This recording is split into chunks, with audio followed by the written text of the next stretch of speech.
So now we're doing that. Thank you. So this debate is going to begin by 2:30. But within that time, before the actual debate begins, we just want to give room for all the participating teams to settle in, and we also want to introduce our judges and listen to the judges give a remark or two. So to our debaters, please check your mics, check your speakers, check your cameras, check that your internet connection and your battery level, everything is working fine, so that we will not have a lot of technical difficulties as we go along. So I'm pleased to introduce our distinguished panel of judges with us today. We have three of them. We have Mrs. Mutiat Abisola Folabi. We have Mr. Ebenezer C. Egwatu Esquire, and we also have Dr. Hamid Adediran serving as our judges. A little bit about our judges. I'm just going to read out their bios. Mrs. Mutiat Abisola Folabi is a Commonwealth alumna and currently a postgraduate researcher at Leicester Law School, University of Leicester, specializing in the intersection of medical law, ethics, and genomics. She holds a Bachelor of Laws degree with first class honors from Nigeria and is qualified as a barrister and solicitor of the Supreme Court of Nigeria. Following her legal practice, she pursued a Master's of Law in Medical Law and Ethics in the United Kingdom, graduating with distinction. Before commencing her doctoral studies, Mutiat worked at the Wellcome Sanger Institute in Cambridge, where she gained first-hand experience at the forefront of genomic research. She has presented at international conferences and webinars addressing ethical and regulatory consideration in African genomics and contributing to global policy conversations on medical innovations. Her PhD, funded by the Wellcome Trust, focuses on the ethical, legal, and social implications of the whole genome sequencing in newborns with a comparative perspective between the UK and Nigeria. Beyond academia, she serves as grants and capacity building lead at Black and Proud CIC, advancing education, sports, and community development through strategic partnerships, funding, and mentorship. Our next judge is Mr. Ebenezer C. Egwatu Esquire.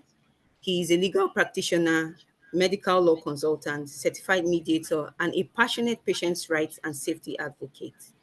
He is the principal partner, Law Found Multidisciplinary Consults, a firm that provides innovative legal insights and cutting-edge solutions located in Abuja, FCT, Nigeria. He's also the founder and executive director of Lawyers Arise for People Initiative, a patients' rights and safety advocacy NGO. He's a trained medical care assessor by International Medical Law Center, St. Kitts, North America. He is a member of Nigerian Bar Association, member of Medical Law Professionals Association of Nigeria, member Institute of Medical and Health Law, and member World Association for Medical Law. He currently serves as the chairman, Medical Law Committee, Nigerian Bar Association, Garki Branch, Abuja, the chairperson, Ad Hoc Training Committee, Institute of Medical and Health Law, and the legal team lead for Make Our Hospitals Work campaign, a citizen-led, community-based advocacy to improve the quality of healthcare services in hospitals and primary healthcare facilities across Nigeria. He trains doctors, nurses, and healthcare professionals on patients' rights and avoiding medical negligence. He's an avid reader, a researcher, and loves to serve God by serving humanity. Our next judge is Dr. Hamid Adediran. Dr. Hamid is a medical doctor with interest in public health and medical entrepreneurship, amongst others. He is a fellow of the Royal Society of Public Health and a fellow of the Institute of Management Consultants. He has over a decade experience working in public health space and traversing local and international NGOs, including the World Bank. Dr. Hamid has provided technical support on health policy, advocacy, capacity building, and health system strengthening at subnational, national, and global levels. He is the managing partner at Rolling Stones Consultancy, a management consulting firm for healthcare businesses in Nigeria. Now we know about our judges. We're just going to give room to them to make some remarks. So, Mrs. Mutiata Folabi, if you'd like to go first, just make some remarks, some words of encouragement, maybe some rules, just say something to our participants and, open the floor for this debate competition. Thank you very much. Thank you very much, Farida. Good afternoon, everyone, and I welcome you all today to today's debate competition. I'm very pleased to see that movements like this are happening, raising awareness on medical issues and medical legal issues in Nigeria. So I'll just say that it's good to have you here. Congratulations to this stage of the competition. So the purpose of this debate, just to once again just encourage you, as much as it's a debate competition, it's not just about you winning points or competing against one another, but behind everything, it's about you developing your skills, showing how you can demonstrate clear reasoning towards the topic that you've been given, give structured arguments, effective rebuttals, respectful engagement between yourself while making your points clearly. So for me, and just like the rest of the judges, it's just us. Those are things we're paying close attention to, looking into the clarity of your presentation and how well you respond to the points raised by your opponents. So most importantly, just remember this is a learning opportunity, and I wish you all the best in the competition. So it's lovely to meet you all, and it's lovely to see you all. Thank you very much. Thank you so much. Now we'll move on to our next judge, Mr. Ebenezer Egwato Esquire, to please say some words to our participants. Thank you. Okay, thank you very much. I am pleased to be here. Good afternoon, everyone. Good afternoon, my brother Damilare, and good afternoon to the MedLaw Hub team and my co-judges. Good afternoon. It gives me tremendous pleasure to be part of today's panel of judges for two reasons. One being that when I started medical law practice, something like this was not in existence at all, at all, at all. Even as a lawyer then, to search for materials was a challenge because you don't even have a guide. You don't even have somebody to direct you to say, go here, you will find it there. So it's like groping, of course, with limited access. But today, we are having medical law clubs in universities. Today, we are having a national debate. We are having national essay competition on medical law. You may not quantify the joy that is in my heart today, that what we have been trying to shout and we just get hauled back, or even a brick wall. Today, we have younger generation championing the same cause at the level of debating. You may trivialize what I'm saying, and particularly to you participants, I want to congratulate you that you have ample opportunity to participate actively, not just classroom discourse or lecture where you copy notes, but you have opportunity to task your brain, to research and engage, bring out your own points to canvass for or against the topic of debate. So I congratulate you all. And to MedLaw Hub, of course, I know this is certainly not going to be the last. So in my secondary school days, whenever my school goes to play football match, our principal leaves us with what I'm about to say. Usually says, let the better side win. Then he ends up by saying, make sure you are the better side. So today I say to you, all our debaters, let the better side win and make sure you are the better side. I look forward to the crossfire. Then lastly, I think my profile that was read was a wrong one. I forwarded an updated one to Farida, even though that was late from my end. So thank you very much. Thank you for the correction. I'm sorry about the profile. I'm so sorry about that. Thank you to our judges. Our last judge is running a bit late, so we're just going to move on to the next item. And maybe if he comes in before 2:30, he can say a few words too. So, thank you once again to our judges for your words of encouragement and firing on the participants. Now, a reminder of the rules before we proceed. Please note that each speaker has 4 minutes for opening arguments, and then supporting speakers have 3 minutes for supporting arguments, and then we'll now have the rebuttal, which will be 4 minutes each. Now, all speakers presenting the main arguments will present first, then the speakers presenting the supporting arguments will present before we go into the rebuttal. There will also be a judges Q&A phase where each school will have 4 minutes to present their answers to the judges. So the judges are going to ask questions, and then you have 4 minutes to respond to the judges' questions. Now, speakers must be professional at all times, please. And any evidence that you put forward should be based on Nigerian law, ethics, and health policy. Please also note that if you exceed the time limit, it's going to attract deductions from your points. Now, today's topic is: does applying a uniform global standard of care unfairly penalize health workers in under-resourced Nigerian settings?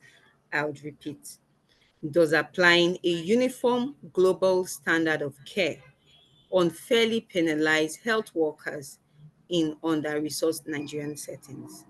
For me, I'm very, very excited to listen to what both sides of the argument have to say about this topic. And I know that they're going to do exceedingly well, irrespective of what teams come out um, victorious at the end. All teams are victorious. Now, before we move further, let's just mention that we have 5 universities who that qualified for this round. And well, like I said earlier, each of them have a main speaker and a supporting speaker. So the speaking order will be as follows. So I want everybody to listen very well so that we don't get this mixed up as we go along. Our first school that will be speaking will be University of Ilorin. University of Ilorin will be speaking for the motion, and representing University of Ilorin, we have Priscilla Inioluwa Ayonda as the main speaker and Paul Adedeji Oyeni as the supporting speaker. After University of Ilorin, we'll have University of Ibadan going against the topic, right? So the University of Ibadan will be speaking against, and representing University of Ibadan, we have Akinlawon Goodluck Ihioma as main speaker and Olajuwon Opeyemi Folashayo as supporting speaker. Our next school will be Federal University of Health Sciences, Azare. They will be speaking for the motion, and representing them we have Abdulwasiu Abdulgani Olarewaju as the main speaker and Muhammad Sani Isiaku as the supporting speaker. After Azare, we'll have Obafemi Awolowo University going against, and we have representing them Atoyeji Grace Erioluwa as main speaker and Omotuyi Omotade as supporting speaker. And finally, we'll have University of Abuja going for the topic. And representing University of Abuja, we have Great Goodness Nwigwe as main speaker and Oluwafemi Esther Muyinoluwa as the supporting speaker. So I'll go through that again. We have University of Ilorin going first, and they will be speaking for. We have University of Ibadan going second, and they will be speaking against. We have Federal University of Health Sciences Azare going third. They will be speaking for. We have Obafemi Awolowo University going fourth, and they'll be speaking against. And then we have University of Abuja as our last school, and they will be speaking for. Now, to the teams, if you're speaking for, please listen attentively to the points raised by all the teams speaking against. If you're speaking against, please listen attentively to the points raised by all the teams speaking for.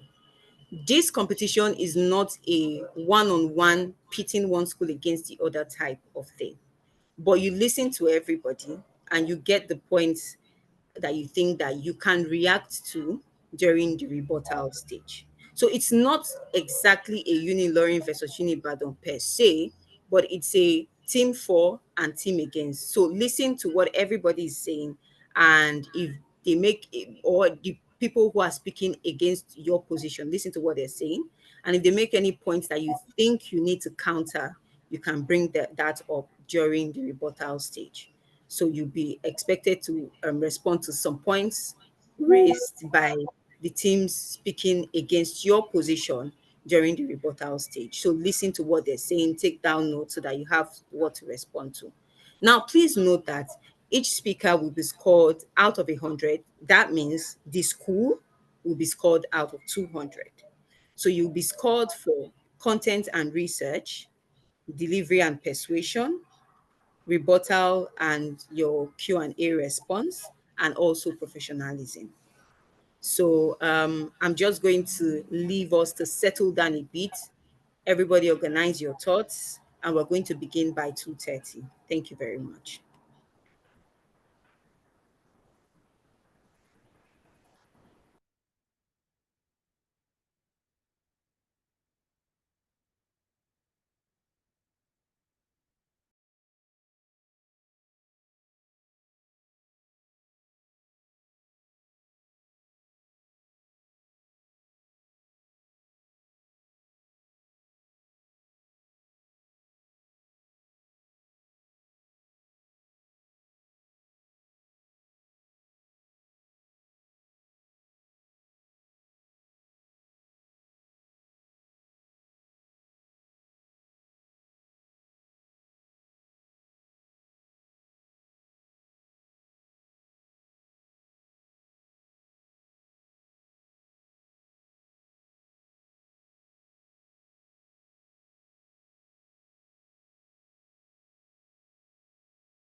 Good afternoon, Ma. Yes, please. Good afternoon. My name is Amra Salihu. I'm speaking on behalf of University of Abuja. I just wanted to make a correction. Our main speaker is Oluwafemi Moinoluwa, and our supporting speaker is Nwigwe Great Goodness. Okay. University of Abuja, you said? Yes, Ma. University of Abuja. Yes. Oluwafemi Moyoluwa and Great Goodness Nwigwe. Yes. Yes. Yeah, so the main speaker is Moinoluwa, and the supporting is Oh, Great Goodness. okay. Thank All you. right. Thank you. Yes, Ma.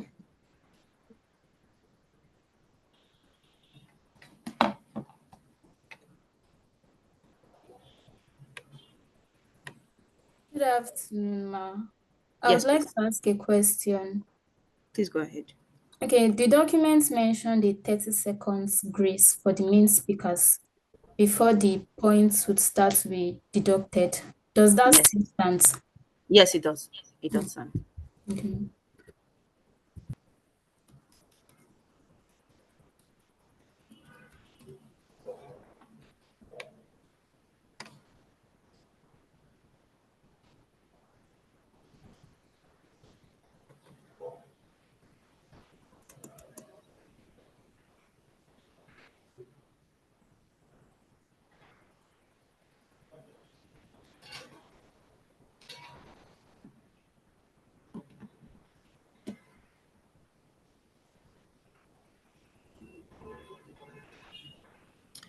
So our last judge is just joining in. So I would implore us to give him some 2 minutes to join in. Thank you so much.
Okay.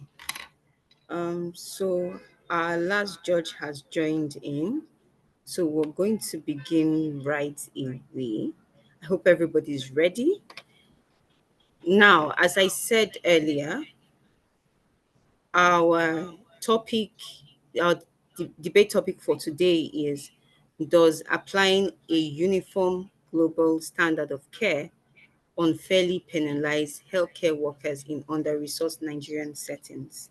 So we're going to begin right about now, and we'll begin with opening statements. So as I mentioned, each main speaker has 4 minutes.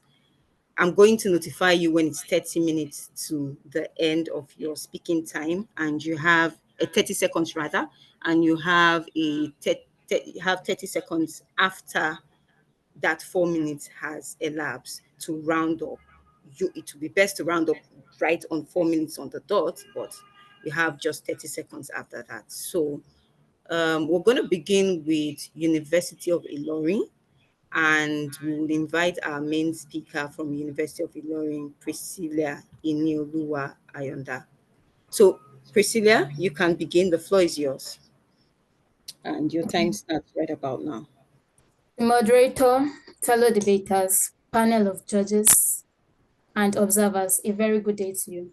I am Priscilla Inioluwayonda, and together with my partner, Paul, we represent the Medical Law Club, University of Ilorin, to say yes to the question: does applying a uniform global standard of care unfairly penalize healthcare workers in under-resourced Nigerian settings? First, we would consider what is recognized as the standard of care. McNeje in Bolam versus Feren Hospital Management Committee defined it as that of the ordinary skilled man exercising and professing to have that special skill.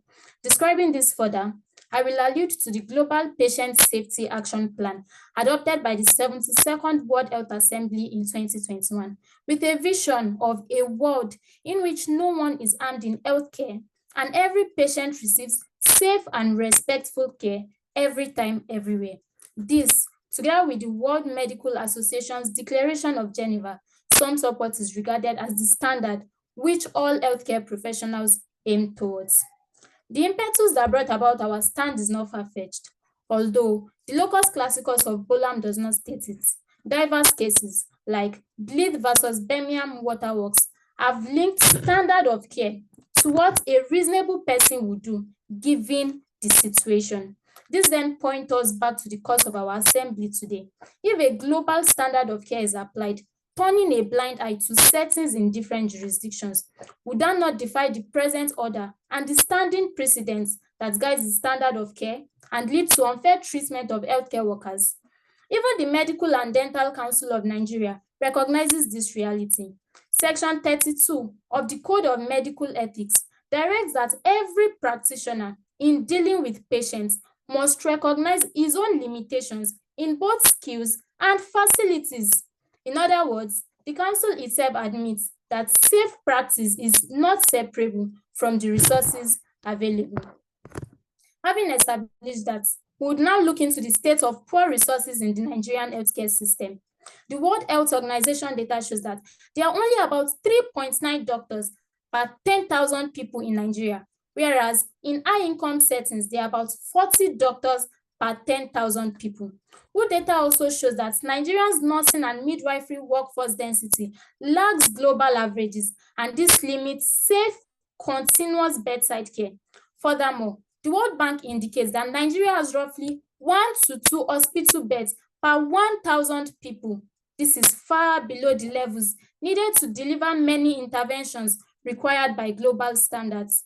UNICEF also has established that only 6% of health facilities in Nigeria have basic water, sanitation, and hygiene services, the very minimum.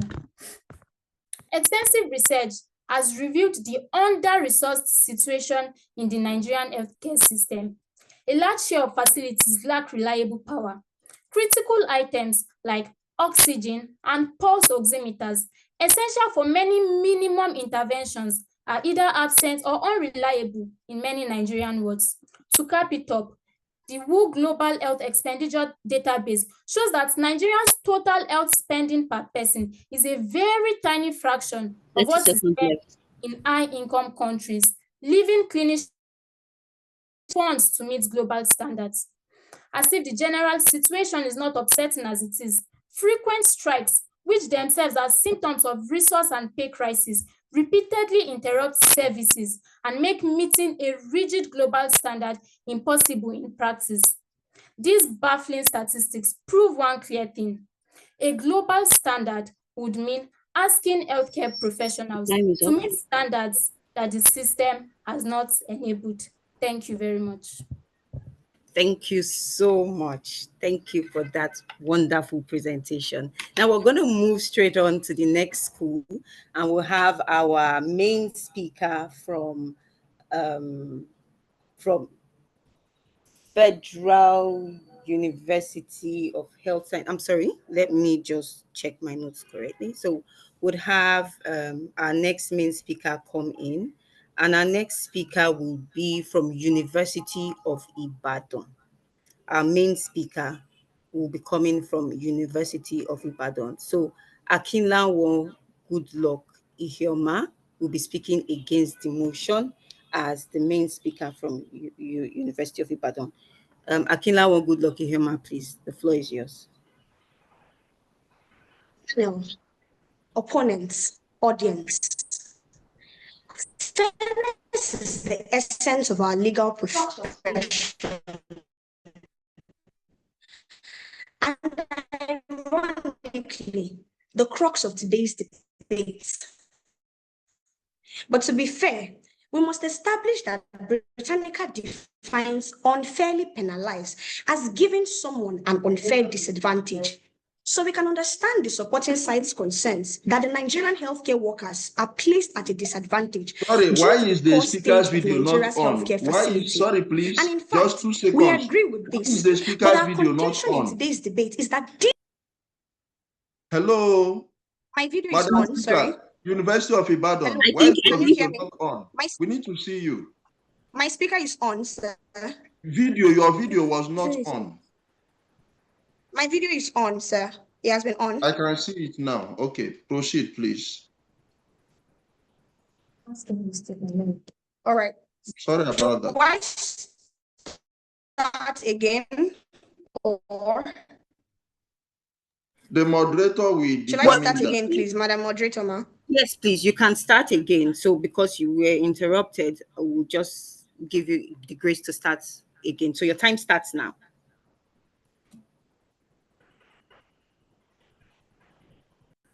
Panel, opponents, audience. Fairness is the essence of our legal profession. And ironically, it's the crux of today's debate. So to be fair, we must first establish that Britannica defines unfairly penalize as giving some sides concerns that the Nigerian healthcare workers are placed at a disadvantage due to the poor state of Nigeria's healthcare facility. In fact, we agree with this, but our contention in today's debate is that this unfair disadvantage does not stem from applying a uniform global standard of care. So, ladies and gentlemen, in the interest of fairness, let's consider this debate from 3 fair angles: justice, equity, and equality. First, justice. You see, applying a uniform global standard of care is an instrument of justice because it ensures Nigeria. Similarly, it also protects healthcare workers themselves from being scapegoats for systemic failure. Let me explain. According to the Black Law Dictionary, standard of care is the degree of prudence expected of an ordinary, reasonable individual who is under a duty of care. So a uniform standard of care allows healthcare practitioners to be held to a certain degree of standard that is permitted for professionals in the medical field. So you see that such standards are not punishment, they are shields. When doctors in Nigeria protest poor pay, lack of equipment, or dilapidated hospitals, it is the global standards that give them the legal and moral leverage to demand better conditions from the government. I mean, Nigeria now debt as reported by the WHO. So if we lower our standards, we accept that Nigerian women are destined to die preventable deaths. Without global standards, we would normalize substandard care in Nigeria, institutionalizing injustice. Second, equity. Equity is not about treating everybody the same. No, it's about treating people according to the circumstances that define their realities. And according to the law that governs medical negligence, the global standard of care has never been what would a doctor in Harvard do, but rather what would a reasonable doctor in the same circumstances with the same resources have done. My opponents could argue that the word uniform requires every health worker to be regulated by the same standards, regardless of their realistic conditions. But that argument would be logically flawed because uniform standard of care in this context is a technical term within legal parlance. Finally, the enjoyment of the highest attainable standard of health is one of the fundamental rights of every human being. And since there is only one standard of human dignity worldwide, it logically follows that there should be a uniform medical standard of care. Judges, a uniform global standard reinforces Nigerian lives are not worth less than American or European lives. And to lower that standard is to say that inequality is acceptable. The other side may argue that if we ignore resource constraints when applying a global standard, then we are already punishing Nigerian doctors because we are judging them by tools they do not have. Again, 30 seconds left. Wrong.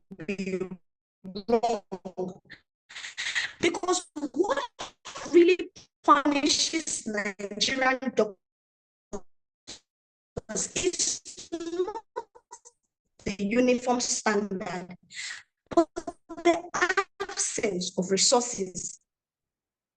Standards actually protect our healthcare practitioners because your time is up. Between what workers can do and what the government must provide. So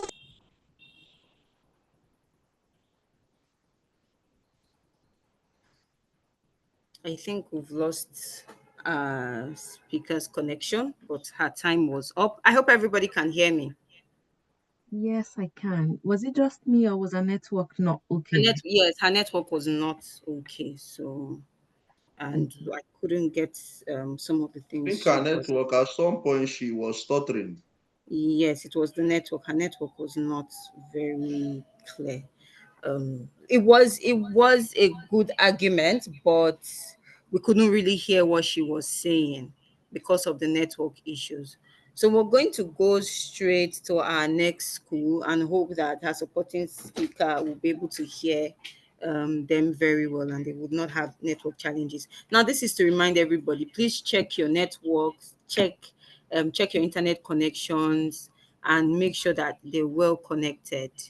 I know that part of the issues why the internet may be a bit shaky is because the videos are on, but unfortunately we need the videos to be on for this competition because the judges need to be able to see the debaters as they are doing their debate. So we're going to move on to the next school, which is the Federal University of Health, Azare. I'm sorry, yes? Madam Moderator, please, were you able to catch the final part of the speech, or were you able to hear the speech before we got logged out, please? No, it was shaky. So we could hear that you were there, but we could not really hear what you were saying. After your time had ended, by the time I said your time was up, I really couldn't hear you again. Oh, okay. all right. So we're going to move to the next school, Federal University of Health, Azare. They will be speaking for the motion, and the main speaker is Abdulwasiu Abdugani Olarinwaju. Abdulwasiu, please.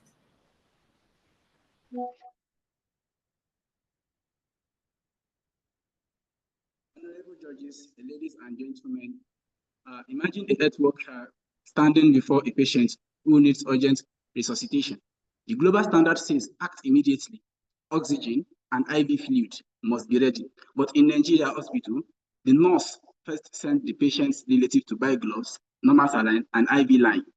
If the patient dies, should that nurse be judged as if she were in London or New York? That is the art of today's communication. I will base my argument on the following points. First, a global standard assumed resources are available in reality at our primary health centers. There may not be gloves or delivery kits.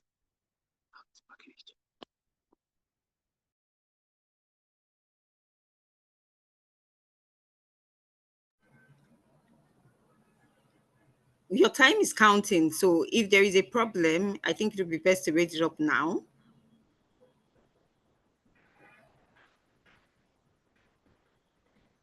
Okay, we're going to hold on for a bit. Sorry for the glitch. In secondary healthcare system, patients run around for basic resuscitation items, and in tertiary hospital, the MRI and ICU may be out of service for months. The gap between what is required and what is provided is wide. To hold health workers to the same global benchmark, despite these shortages, is to ignore their reality. The second on my point is disproportionate legal and ethical burden. Judges, when things go wrong, global standards place the blame. When things go wrong, global standards place the blame.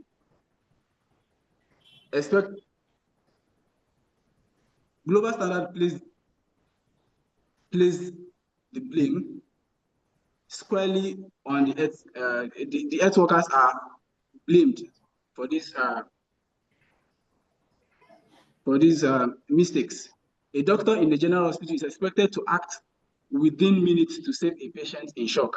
But when there are no fluid in stock, no monitoring equipment, and no electricity for oxygen, the law and ethics books do not pause to ask, what was the system adequate? This places an unfair, disproportionate burden on workers who are already handicapped by their environment. Thirdly, justice and fairness. Justice means treating equals equally and unequals unequally. Expecting the same output from a community nurse in rural Nigeria and a consultant in a fully equipped Paris hospital is injustice. It is not lowering the bar, it is recognizing that fairness must match reality. Lastly, patient's trust and human dignity. What happens next when all these things are happening in the hospital? Patients lose trust. They see delays, not knowing the struggle behind them. Health workers lose dignity. They made health workers look incompetent while improvising with all sorts of equipment and drugs or any form of alternative to succumb with these situations. So family, many eventually leave the country just to seek a greener pasture. Honorable judges, punishing a healthcare worker for failing to meet a global standard in a local system starved of resource is unjust. The fault is not in their hands, but in the environment they serve. For justice, for trust, and for dignity, we must support the motion. Thank you very much. Thank you. Thank you very much. Without wasting time, we would move on to OAU. OAU is speaking against, and they are speaking for, they are represented by Atoyeje Grace Erioluwa. So I want to know that Atoyeje Grace Erioluwa is here. Yes, ma'am. Yes, ma'am. Okay, thank you I'm very here, ma'am. much.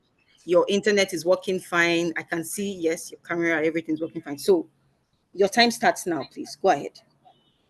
To believe that applying a global standard of care is unfair to healthcare workers is to fundamentally misunderstand what this standard of care is. It is not a weapon against them.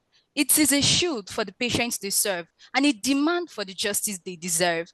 Therefore, this is not a technical debate about equipment. It is a human appeal for dignity, safety, and the future where the competence of our medical professionals are recognized. Esteemed judges, honorable timekeeper, Co-debaters, ladies and gentlemen, standing before you is Atoye Je Erioluwa, a representative of the Medical Law Club of Obafemi Awolowo University, here to oppose the motion that applying a global standard of care unfairly penalizes healthcare workers in under-resourced Nigerian settings. And my arguments are based on three major standpoints. However, before I go into my argument, it is pertinent to explain what a global standard of care is. According to the Black's Law Dictionary, a standard of care is that degree of care which a reasonably prudent person should exercise in the same or under similar circumstances. Hence, a global standard of care can be defined as an internationally recognized minimum level of health practices applicable across nations.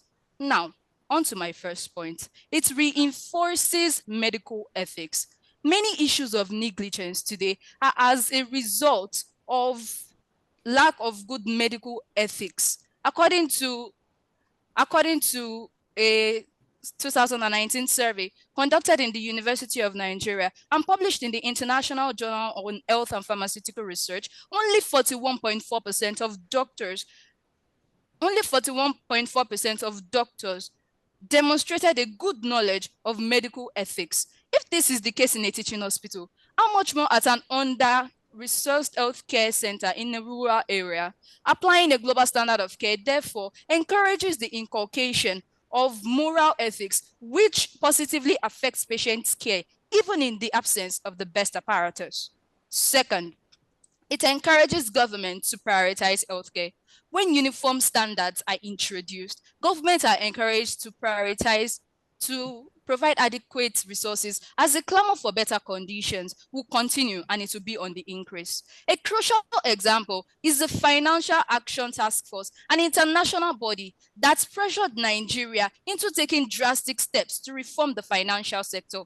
In the same way, implementing an international benchmark is not unfair for the healthcare workers. It is an agent of liberty. It is not a challenge for the healthcare workers. It is a challenge to the government to be responsible and accountable.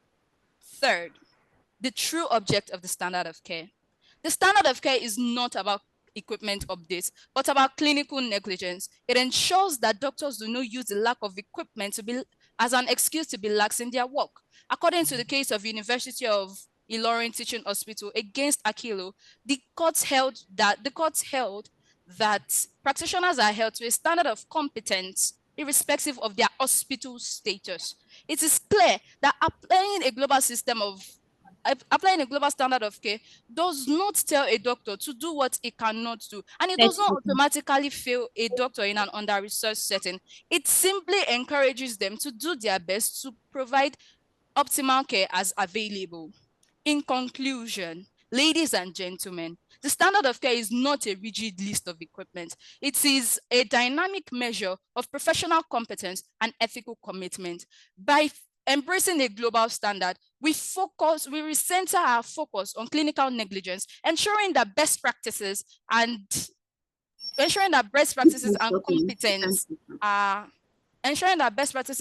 competence are prioritized. The global standard is clear. Poverty may explain scarcity, but it can never excuse negligence.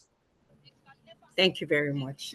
Thank you. And now we'll move on to our next speaker for University of Abuja. And we have as our lead speaker for University of Abuja, Oluwafemi Esther Moyoluwa, and University of Abuja will be speaking for the motion. So Oluwafemi Esther Moyoluwa, please take the floor. Good afternoon. Good afternoon. Okay, you're set. Your internet connection is set. Great. So your time starts now. To hold healthcare workers liable under global standards, once they operate within chronically underfunded and poorly equipped facilities, is to penalize them for the failures of the system, not their own negligence. These are the wise words of Professor Adebola Adebayo, a Nigerian academic. Good day, the panel of judges, accurate timekeeper, friends in argument, ladies and gentlemen. Thank you for you here today is Olufemi Esther, representing University of Abuja, to assert the motion saying yes, applying a uniform standard of care unfairly penalizes healthcare workers in their under-resourced Nigerian settings. I'll be commencing my argument with two solid points. One, resource disparities make uniform standards unrealistic, and two, global standards ignore Nigeria's systemic realities. Before I dive into my argument, I would like to define the term standard of care. The Rothman Law Group defines standard of care as the level of care that a reasonable, competent healthcare professional with comparable training and experience will provide under similar circumstances. Moving swiftly to my first point, reducing disparities, making uniform standards of care unrealistic. Holding Nigerian healthcare workers to standards designed for well-equipped settings is tantamount to expecting a runner to win a race without shoes. These are the words of Dr. Fumi Adeoye, a renowned health policy analyst. Uniform standards assume a level playing field, but the reality in Nigeria is far from it.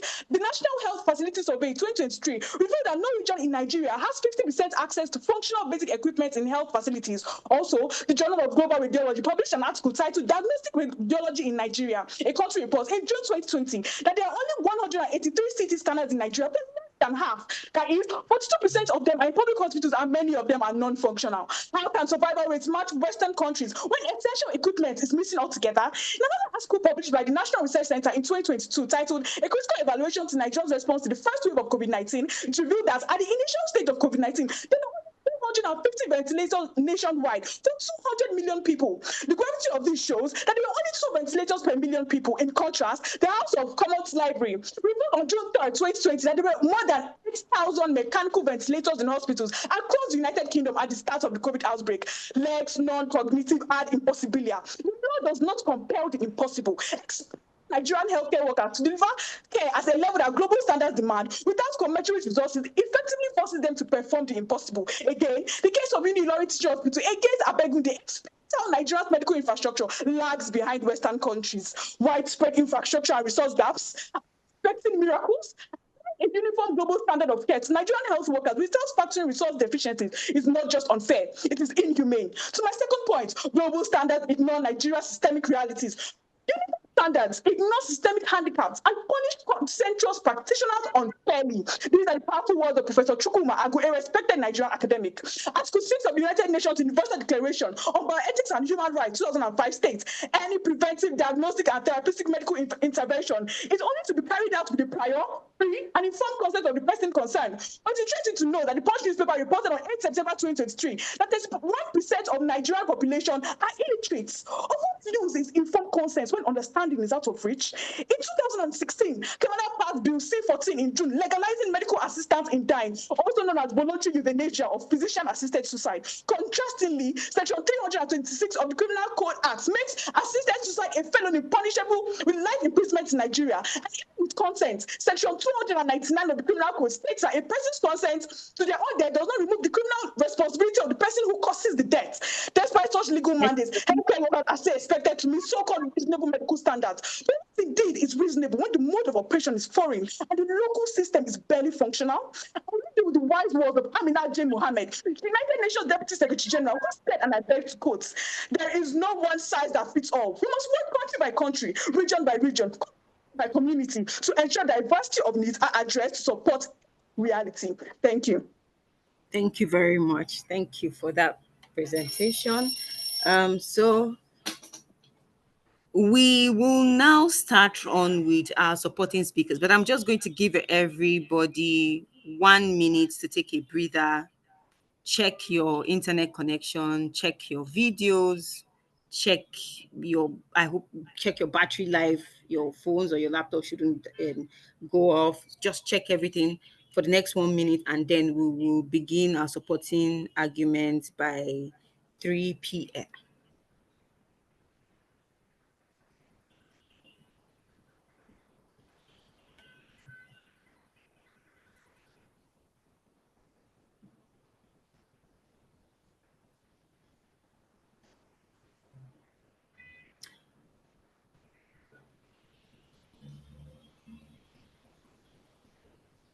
Okay, so it's 3 p.m. Before we start, let's note that supporting speakers have 3 minutes to expand on their team's position. So we're still going to go through the order we went through with the main speakers: Ilorin, Ibadan, Federal University of Health Sciences Azare, OAU, and then Uni Abuja. So that's the format we're still going to take. So we'll start with our first supporting speaker, who will be speaking for the motion. From Uni Ilorin, we have Paul Adedeji Oyeniyi. So Paul, just come on. If you are ready, let's see you. Thank you, moderator. Thank you Please, very much. can you hear me? Yes, very well. So Paul, your time Okay. starts now. Okay, thank you very much. My name is Paul Oeni, working with the already established protocol by my main speaker. I would love to delineate the link between shortages in workforce and resources and patient outcomes. Countless papers on country primary healthcare center analysis show frequent stockouts across levels of care in Nigeria, causing clinical interruptions and suboptimal care. Also, staffing literature demonstrates correlations between low physician staffing and higher rates of adverse events and poor outcomes caused by burnout. Furthermore, in several Nigerian hospitals, a Lancet study found that oxygen plants were absent or non-functional, forcing doctors to choose which child would get oxygen, a choice no clinician should have to make. Similarly, national reviews show frequent stockouts of essential drugs. As such, clinicians must often ration medicines, not because they were reckless, but because supplies simply do not exist. Additionally, resident doctors told Premium Times that repeated unpaid training funds and lack of equipment are why emergency wards are understaffed and sometimes effectively closed during strikes, leaving patients stranded. It is important to note that although there is no clear data that distinguishes harm caused by poor resources and human errors, the former seems to be the leading cause. In fact, a lot of human errors have been found to be caused by burnout due to excessive workload, ultimately caused by poor understaffing. In Abia State, for example, among 185 healthcare professionals, 100% reported that the most common driver of patient safety incidents was physician stress and burnout. Similarly, studies of doctors in Abuja and patient perception studies in Calabar repeatedly link errors to poor resourcing. This alarming prevalence of burnout and errors stems from a systemic failure to sustain Nigeria's health workforce, pushing the system towards collapse. The physician deficit is also worsened by dissatisfaction and mass emigration, the so-called brain drain. Surveys shows that nearly 9 in 10 Nigerian doctors are like 88% are seeking opportunities abroad. In such a fragile system, imposing a rigid global standard will not only deepen the crisis, but will leave millions without even the barest minimum of care. How then does that advance WHO's goal of universal healthcare coverage? Now, when you look at what has been said, they say standards, if we look at what the opposing side might say, they say that standards are there to protect. Now, how can we protect the standards when how can we protect standards or even profile standards when minimum standards that are even set by our country, Nigeria here, have not been met by most primary healthcare facilities? Now, are we going to now set another standard that will now be abandoned and unreachable? 80% of primary healthcare centers report low facilities. They report problems in meeting standards and water resources in primary centers. There are only 6% of primary healthcare centers have access to good water supply. Now, they may also argue that it ensures accountability, but accountability without resources is just punishment. A doctor cannot be blamed for oxygen that was never supplied or machines that never work. Real accountability means fixing the system, not scapegoating his workers. Thank you. Thank you very much. Thank you.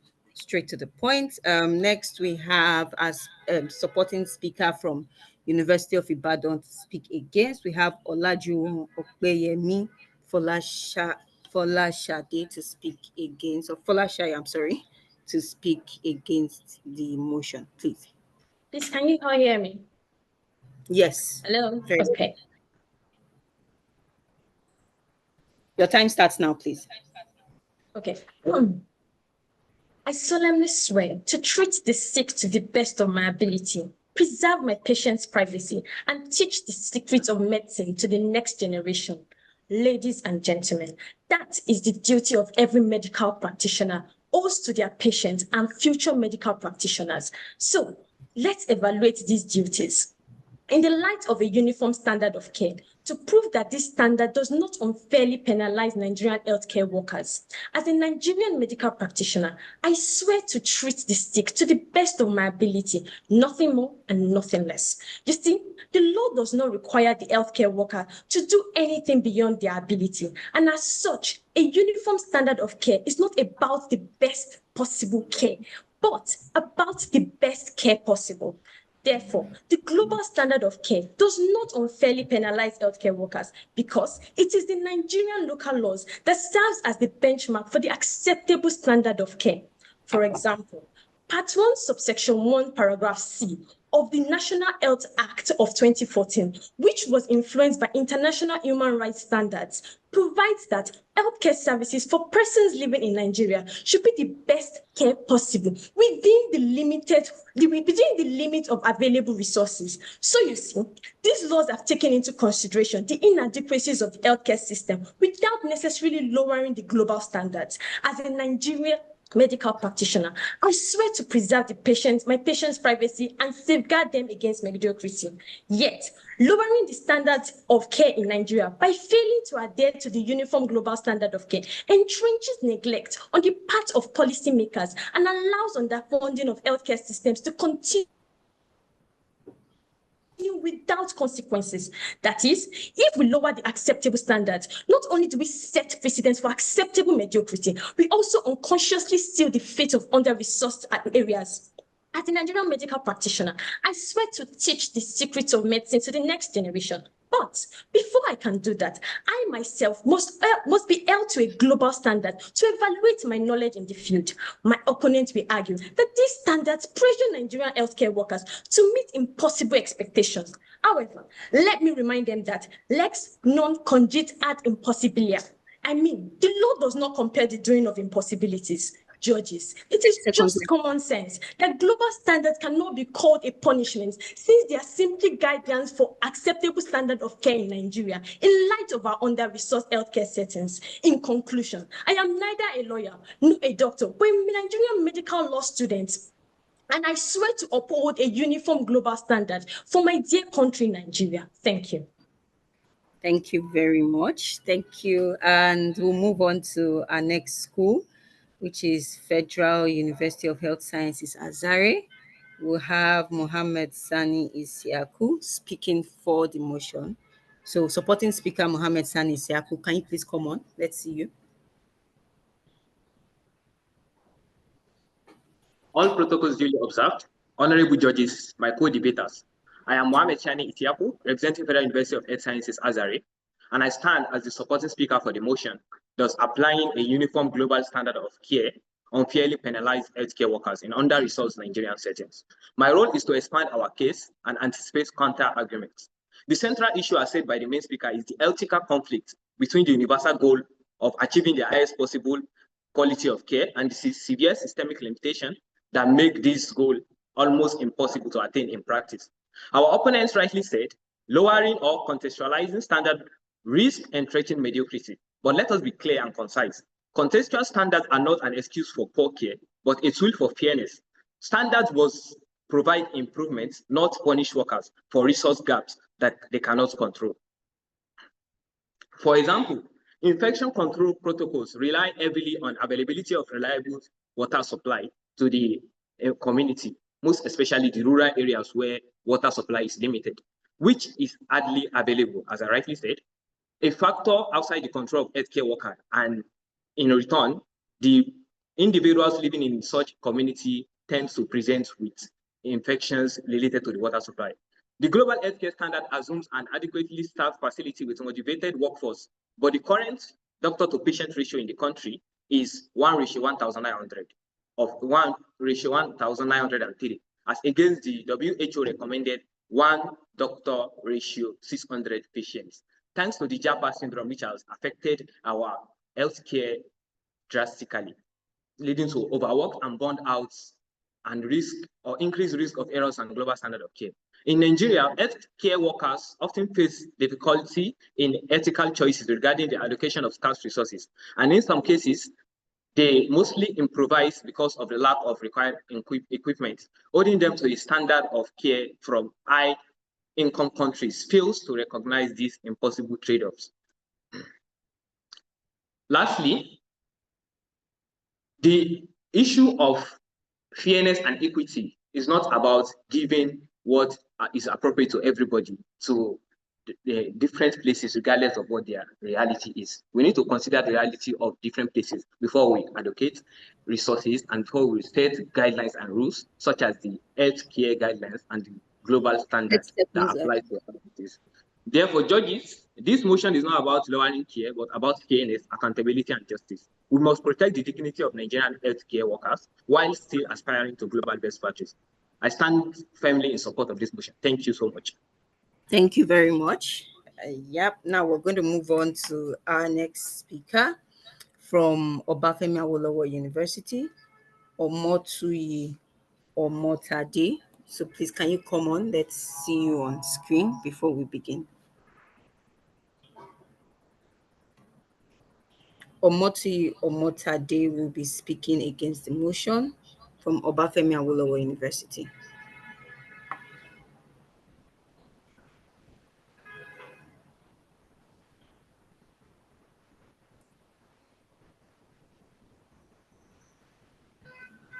Hello.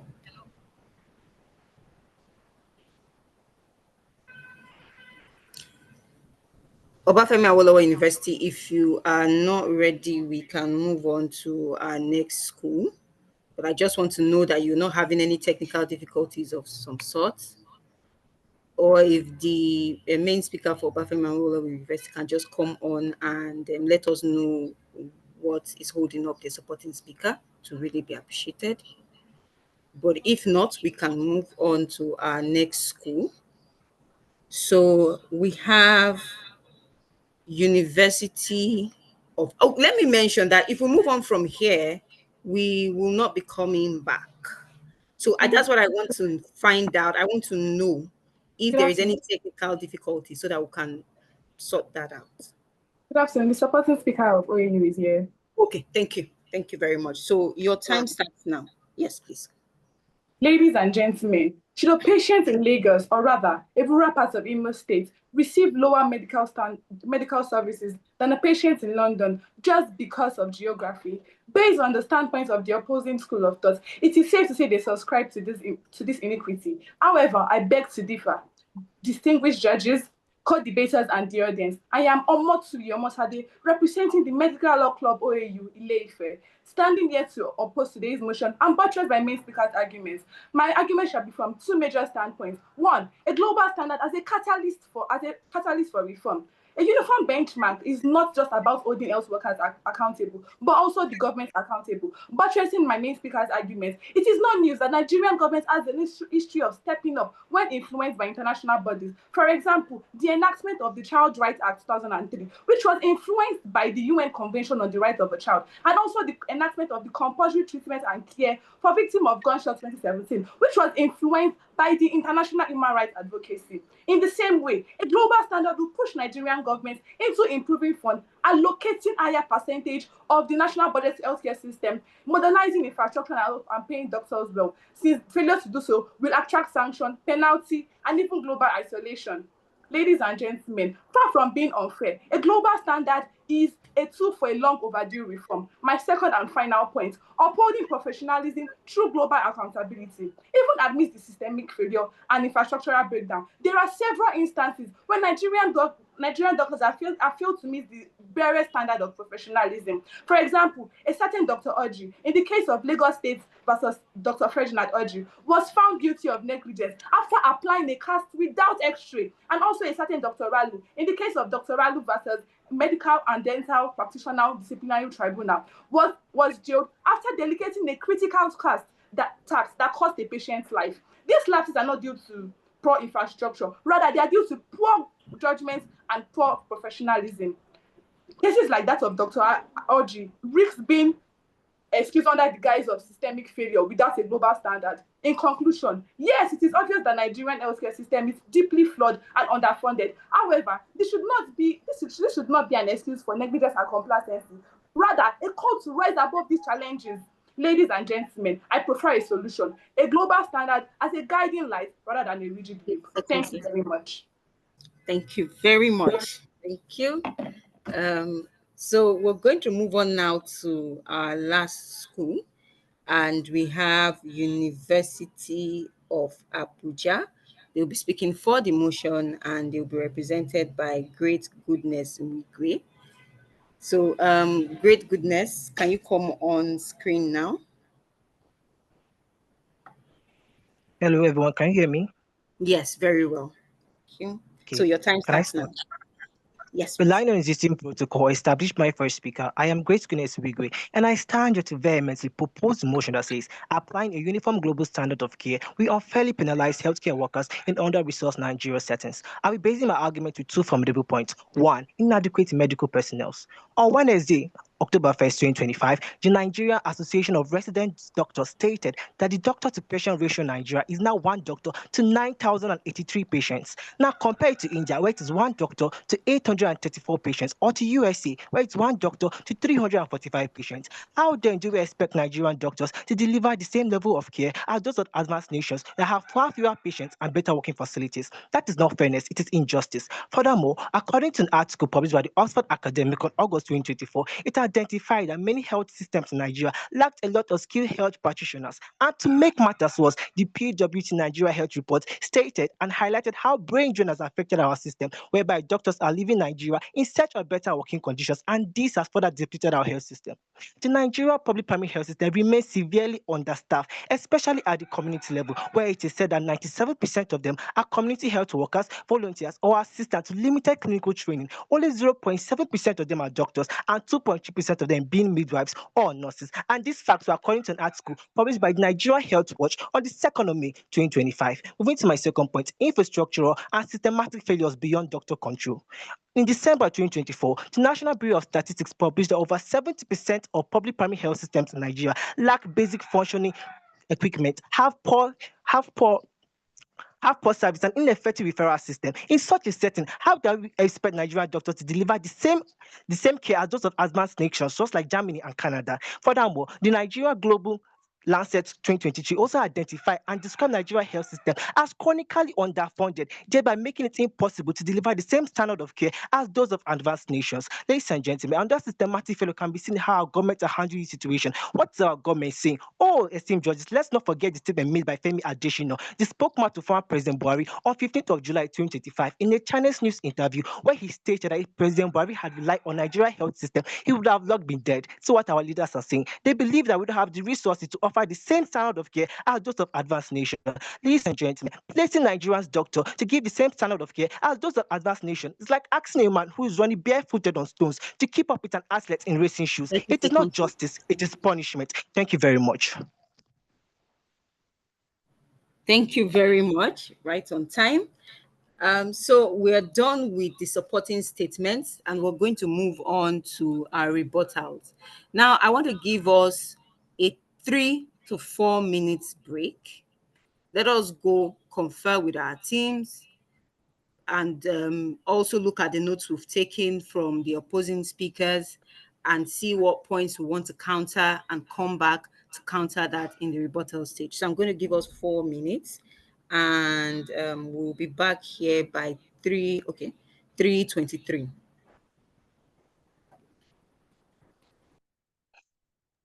You will now release the result now.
So while we're waiting for our speakers, our debaters to get their points together and come back for the rebuttal stage, I just want to mention for the people who are just joining us that we have been having this very wonderful debate competition with beautiful points being um, expressed by the different teams that are on.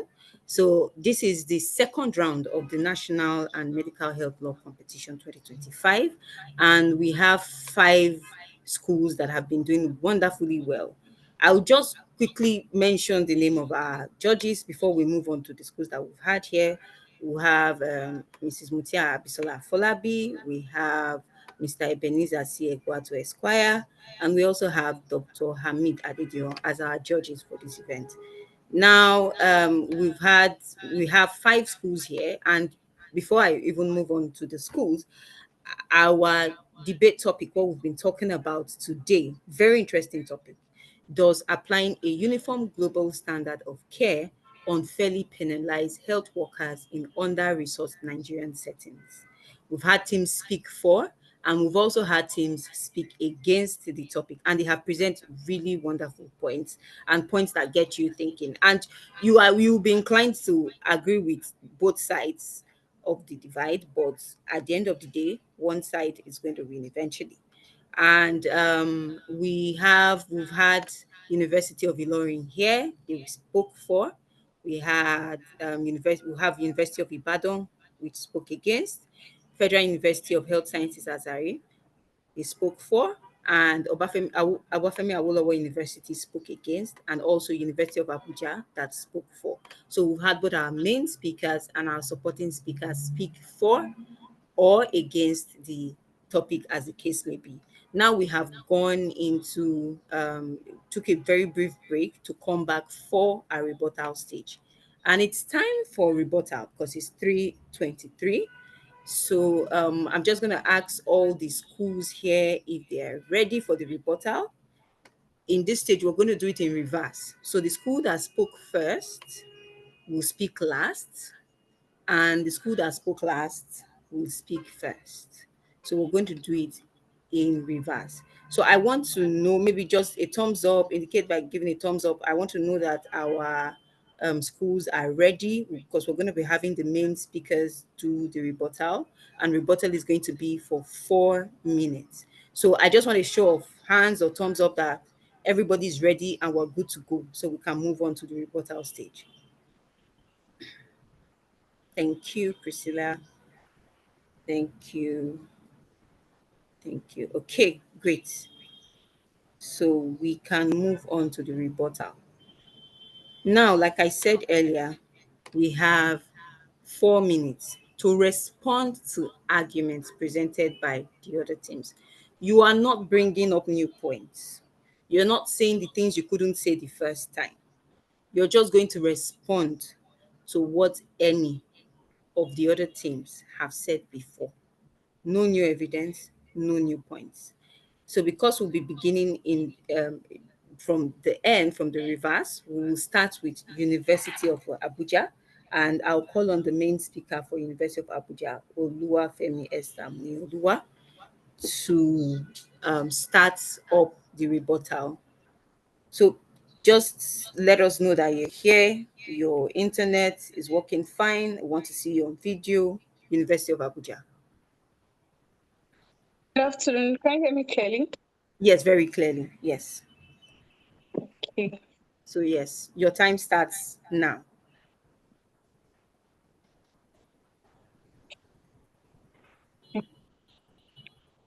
Relying on already existing protocols, I remain Oluwafemi Esther Muyioluwa. Standards without global support is global injustice. The opposition have said that global standards are necessary to ensure accountability and quality, and we agree. But accountability without equity is not justice, it is punishment. Let us not pretend that we are playing on the same field. Just like I said earlier, as Dr. Fumi Adoye said, holding Nigerian healthcare workers to standards designed for well-equipped settings is tantamount to expecting a runner to win a race without shoes. Let's speak plainly, the shoes are missing. the equipment that have been revealed to not be available in Nigeria shows that there are less functional equipment in Nigeria than there are in the Western countries. Now tell me, how do you expect miracles from a system without the machines that are needed? And at the Latin magazine, I said earlier, lex non cogit ad impossibilia. The law does not compel the impossible. Yes, that's what exactly the standards called to do. Let's talk about people, not just equipment. The World Bank Health Diagnostic has already revealed that these standards are robbing us of our best and brightest in the search of better conditions.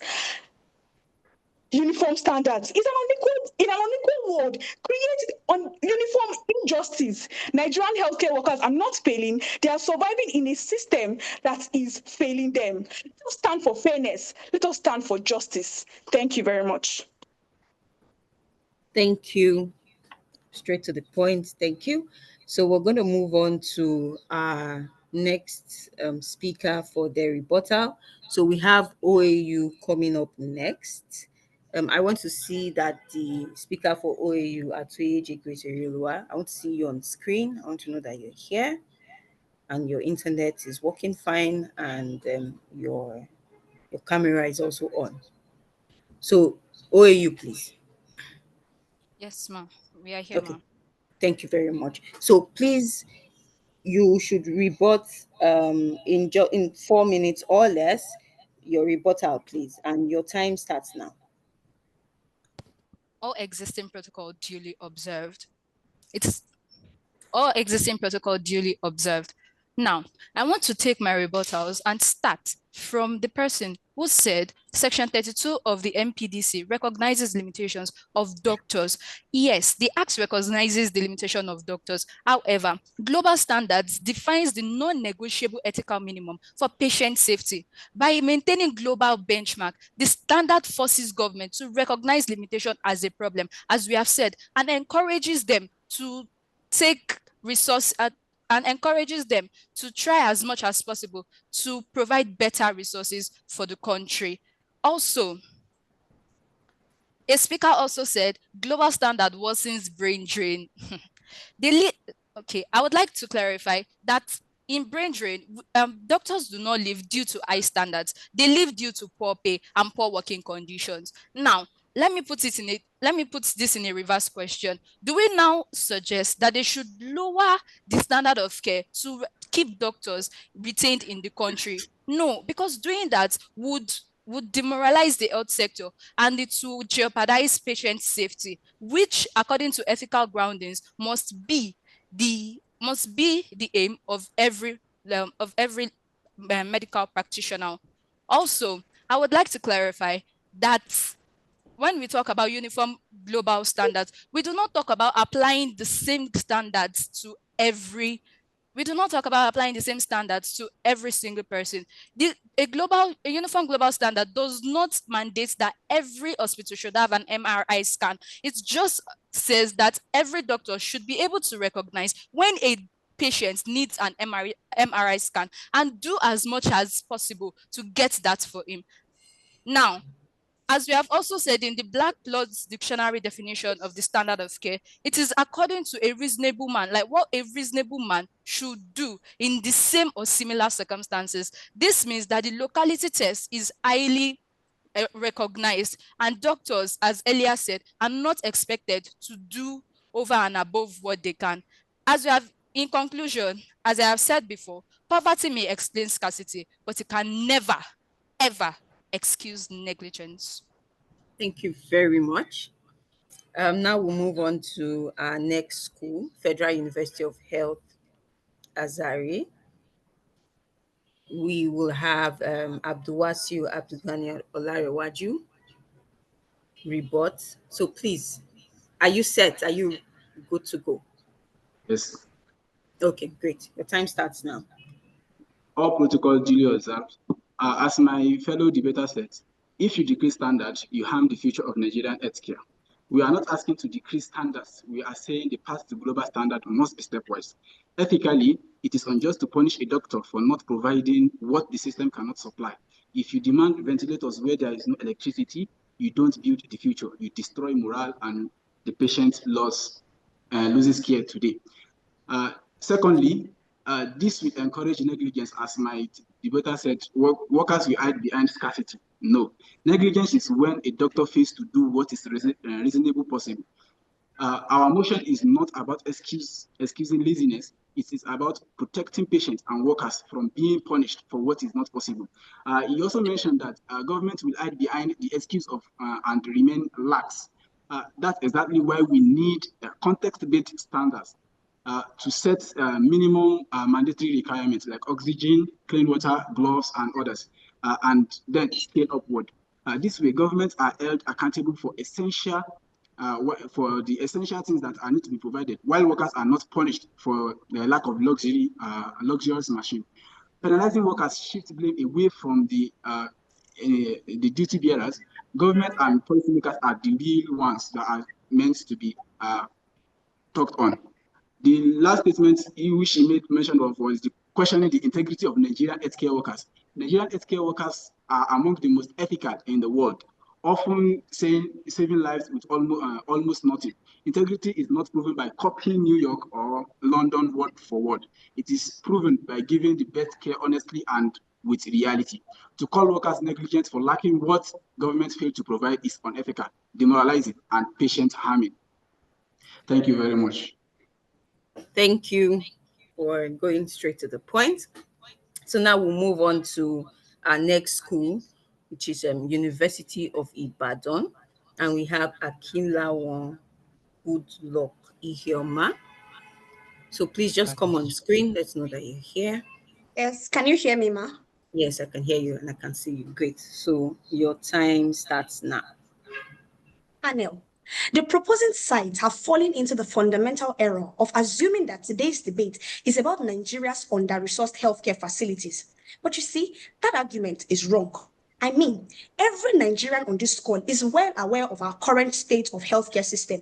But the clash of this debate is the impact of global standard of care, taking into account our under-resourced facilities.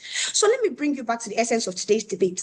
First, my colleague from Ilorin claimed that a uniform global standard of care would turn a blind eye to our peculiar realities. Flawed argument. For you see, in the case of Bolam and Fairmen Hospital Management Committee, the court held that a uniform standard of care does not require a doctor to attain the highest or lowest standard. It is sufficient if it shows the degree of care, skill, and judgment which an average doctor of that experience and circumstance would reasonably show. Judges, the law is not blind to our peculiar situations and neither a uniform global standard of care. Second, my colleague from Azare claimed that the gap between what is required and what is available is wider. But what they fail to clarify is what gap exactly? Is it the gap of knowledge required by these doctors parallel to our global standard, or is it the gap of resources? Judges, in the case of Aaron Batman, Lord Howard CJ stated that if a person holds himself as possessing special skill and knowledge, he owes a duty to the patient to use due caution in attaining treatment. So this is what a global standard of care aims to ascertain exactly. Not that a doctor in Ibadan must apply the same medical equipment as a doctor in London. Finally, my proponents have argued that if we ignore resource constraints when applying a global standard, then we are punishing Nigerian doctors. But because we are judging them by tools that they do not have. But again, that is wrong. Because like I said earlier, what really punishes Nigerian doctors is the uniform standard, not the absence of resources. These standards actually protect them because they expose the gap between what workers can do and what the governments have to provide. So for these reasons, again, I've never been more proud to oppose. Thank you. Thank you very much. So now to our last rebuttal, we have Ilorin and we have Priscilla Inioluwa Ayonda for Ilorin. So please, Priscilla, let's see you on the screen. Can you see me? Yes. So your Can I time. Yes, you can start now. Okay, observing the already established protocols. The opposing team mentioned that the term uniform global standard is contextualized. If that is so, then why call them global at all? The World Health Organization itself defines them as what should be available everywhere, every time. And I put it to you, if those standards were truly contextual, there would be no need for this assembly today. Justice was also mentioned. However, True justice means judging doctors by what they could reasonably do with the tools provided. Punishing them for missing resources is not justice. It is injustice disguised as law. They also say a global standard is a shield, not a weapon, and that it keeps the government on its toes. But in reality, when standards are not met, it is not government officials who stand before courts and tribunals. It is the doctor. The burden falls on the healthcare workers, not the system. And that is exactly why it is unfair. They claim rejecting global standards also open patients to poor treatments. But we are not against those standards. Rather, we are against unfair penalties when the system makes them impossible. Global standards should remain aspirational goals we work toward, while contextual standards guide care in today's reality. They also point to negligence, but negligence only looks more common because systemic failures are underreported. When oxygen runs out or machines fail, patients rarely sue because there's no single person to blame. It is the broken system. A uniform global standard erases that distinction and unfairly punishes doctors. To wrap it up, let me paint you a picture. Dr. Tijani is a young doctor in a government hospital. One afternoon, a patient named Doyin comes in with chest pain. The X-ray machine shows a clear film, no shadows, no signs of disease. Dr. Tijani, relying on that film, reassures Doyin and discharges him. Weeks later, Doyin collapses. At another hospital with a functioning X-ray machine, he is diagnosed with advanced pulmonary tuberculosis, a disease clearly visible when the equipment is working properly. Doyin and his family sues. In courts, Dr. Tijani is convicted of negligence, even though witnesses testified that the machine he relied on was malfunctioning, giving false negatives. No one had told him. No one had repaired it. Dr. Tijani loses his license. The message to his colleagues is chilling. Even if the system fails you, you will bear the punishment alone.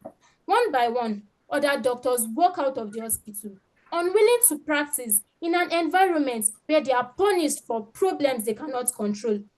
This is the reality of applying a rigid global standard in a setting like ours. It does not protect patients. Rather, it drives away the very people who are fighting to keep the system alive. So let us be clear. Global standards are important and they are vital goals, but without ample resources, applying them blindly only creates more Dr. Tijani stories. Trying to set a global standard of care is very good. Deliberate conversations on how to better affect and create a balanced healthcare system are better, but decisive action towards the sector's development is best. Thank you. Thank you very much. Now we have come to the end of our rebuttal stage, and very beautiful arguments have been presented from both sides. Very beautiful points have been thrown across. And we're now going to open the floor for the judges to ask questions. So the judges have been listening in. They would have a question or two to ask to our participants. Now, how we're going to do this, we'll have each judge ask a question and all the schools will answer. So each team has 4 minutes, approximately 4 minutes to respond. Anybody from the team can respond. And we're just going to go in the order that we've been going since the beginning. So when the first judge asks a question, all the teams will answer starting from Ilorin, Ibadan, Azare, OAU, and Uni Abuja. So we're going to have all the teams answer the questions, and then the next judge will ask, everybody will answer, and the last judge will ask, and everybody will answer. So I want to invite or for the purpose, Judge Mutiat Afolabi to pose the first question. And after she does that and everybody answers, we'll have the second judge come on and he'll ask his question and everybody will answer. So Judge Mutiat Afolabi, for the purpose of this debate, Judge Mutiat Afolabi, please ask your question. Okay. Thank you so much for the beautiful arguments that have been made. Really interesting conversations and really, thought provoking points have been made in this competition. So I have this question for you guys, and it's for the people on the for side. So which is well, it's everyone can answer, but I don't know if I prepared like different questions for both sides. So I don't know if one Yeah, that's fine. question would be Okay. applicable for One all question. of them. Okay. I Sorry, have I'm like sorry to cut you short. I'm sorry. So okay, for the for side, the candidates for the for side will answer your question. Then you ask the other question for the against side, and they would answer the question. That is fine. So we can go that way. okay, thank you. So for the universities arguing for the foresight, the crux of the argument is saying okay we should go for context sensitive standards. That is what I get from your proposition. So now if we are saying we should accept such standards, what do you propose on how we can then prevent those standards from becoming excuses for dangerous shortcuts among healthcare practitioners? So I would like to see innovative responses to that question. Thank you. Okay, thank you. So did we get her questions? Ilorin, what's the next one? Azare and Abuja. Did we understand the question that she asked? Okay, so Ilorin will go. No, I didn't. Hello. Okay. I'm sorry, I didn't get the question clearly. So the Oh, question is, how do we prevent context sensitive standards? So you're saying not to apply global standards. So if you're going to localize standards for Nigerian healthcare practitioners, how do we prevent those standards from preventing us to have like excuses that healthcare practitioners would then use for dangerous shortcuts? So what is your proposal? What is your innovative response to such issues on how to prevent them? Can I go ahead? Yes, you yes. can. All right. So I would like to state that we are not against the global standards. We agree that these standards are very good. What we are saying is that putting them into action immediately without providing what other countries have would unfairly penalize healthcare workers. So we are to work towards the global standards. It is an aspiration. We should work towards them. But when doctors stand before judges, before the courts, we should not judge them based on what another person in a different place with better resources will do. Now, what I get from your question, it looks to me that you probably think we are saying there should be no standards at all, but that's not what we are saying. What we are saying is a doctor in Nigeria Can I with pause few you? resources. Ma? I'm sorry, I don't know if I could pause them, moderators, just to bring that back to the question. So the question simply is, how do we prevent local standards, context-based standards, from becoming excuses for dangerous shortcuts by healthcare practitioners? So take your mind off from your argument is no global standards, not saying no global standards at all, but you're saying what should be implemented is local standards, right? So Yes, okay. then what do you recommend on how we prevent those standards, if implemented, from becoming excuses for dangerous shortcuts? So I hope that applies to everybody in understanding the question. Yes, I understand it now.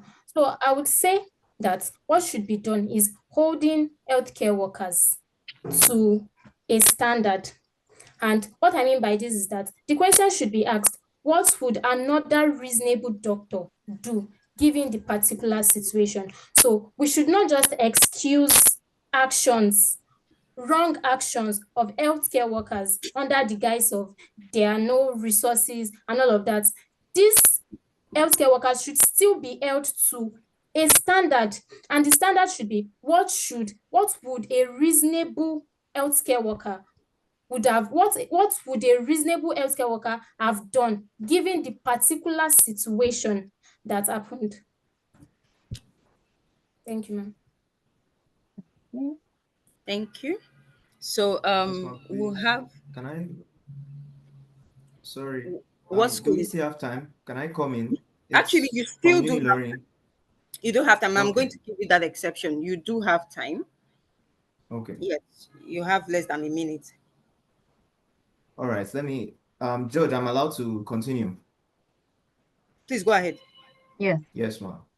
I feel the issue with the Nigerian health sector is like it's an issue that is fundamental. It is not placed basely on like the question asks as to how would this affect health sector workers, but we also need to look at the bigger picture. If we want to create reform, we would need to establish independent audit teams to establish and to conduct annual, quarterly audits on performance, on resource availability, on finance implementation, because a lot of primary healthcare centers are like even community participation. A lot of people who live in communities, they do not even know how to access these places. A lot of community health extension workers, a lot of them do not have access or do not have the required knowledge. They are not well equipped managerially and even resource wise in terms of water and all those kind of things. So when it comes to how it will affect the healthcare worker we should not only look at it as, oh, this healthcare worker can be put in the law court and then, oh, we can take the person up to them and say, oh, you did this, you did that. We do not even have a working data bank for the National Health Management Information System. They do not have a centralized bank where they keep in health information. These are stark differences with other countries, OECD countries. They have these things established. They have integrated systems. They have working frameworks. We have frameworks in Nigeria. Everything is on paper, but the issue is integration. The issue is implementation, funding, and so on and so forth. Local governments, low participation. So that's what I have to say. Thank you. Thank you. Thank you. So we'll move on to the next school for Federal University of Health Sciences, Azare. Do we have our speaker on screen? And I want to know that you understood the question. Yes, ma'am. Okay. All right. Thank you very much for your question. Following what you asked, the context-sensitive standards do not naturally mean that there is free license for the health workers to be careless or be negligent. We propose 3 safeguards. One of them is transparent reporting. Hospitals must show publicly what resources they have and what they lack. So this one will stop any worker or government from hiding behind excuses. Patients and communities can be held accountable. Can then be held accountable? Sorry. So another proposal is non-negotiable basics. Every hospital, no matter how poor, must meet a defined minimum. So things like hygiene, respectful care, life-saving basics such as oxygen and essential drugs must be available at the healthcare facilities. The other one, the last one will be step-up plans with external checks. Instead of lowering the bar forever, consensual standards must include a timeline for improvement and independent monitoring. That way, hospital cannot remain stagnant. It is always moving. It will be moving forward always. So, context-sensitive standards are not an excuse for negligence. They are realistic roadmap, but they are protective. They protect the patients today and also demand progression for tomorrow. Thank you very much. Thank you. Now we'll move on to University of Abuja. Can you please come on screen? Sorry, ma'am, we have something to add if you still have time. Okay, you still have time. Yes. Thank you so much for the opportunity once again. So I would just like to add a few points towards the main speaker just said. So regarding to ensure the context-sensitive global standards meets and it does not serve as a means for any healthcare to hide behind it or the governments to hide behind it. I think the global standards should be divided into segments. There should be segmentation, just like we have the primary healthcare, the secondary healthcare, the tertiary healthcare. If the standard can be divided, that is, for the tertiary healthcare, there is a limit and there is an extent of what is expected of that specific healthcare system to be able to afford and to have before they are actually granted the opportunity or their request is granted for them to be certified secondary healthcare. So if that can be applied for each system and each segment, I don't think there should be any reason for there to be negligence or for that to serve as a reason for to be an abuse of the global standards if it is to be applied in these settings. That's all I have. Thank you so much. Thank you. Thank you. So now we can move on to University of Abuja. University of Abuja, can you please come on screen? Good afternoon. Can you hear me? Yes, very well. Okay. So, related to the question, local contextualized standards are not meant to give substandard expectations. And to do this, we need strong checks and monitoring. We have local laws in Nigeria, like the Medical and Dental Practitioners Act, that can make these ethics of the health professionals more secure. Even if we adjust standards for local hospitals, there must be people making sure doctors don't misuse them. For example, if a rural clinic doesn't have fancy machines, inspections should still confirm that doctor uses the methods and they are not careless. Again, we must train doctors regularly, regular ethics training. When they understand how to apply local standards properly, they won't confuse adapting with cutting corners. If a doctor without advanced scans can still know how to use basic tool safety instead of skipping diagnosis, then he will know that he's not going to go against the ethics in the medical space. The Bolo principle, which says that doctors should do no harm, is widespread and ensure that these oaths makes medical practitioners not go beyond what is expected of them. Thank you very much. I'll give it to my supporting colleague to continue. Okay, so adding to what my first speaker said, I think another recommendation to the said question is that we should set non-negotiable safety rules that every doctor must follow. No matter where they work, simple things like washing hands, sterilizing equipment, and asking patients for consent must always happen. These rules stop doctor from saying we don't have enough resources as an excuse to ignore basic safety. So, esteemed judges, with good monitoring, better training, and clear safety rules, local standard won't become excuses for dangerous shortcuts. Thank you very much. Thank There you. are rules. Thank you. Okay.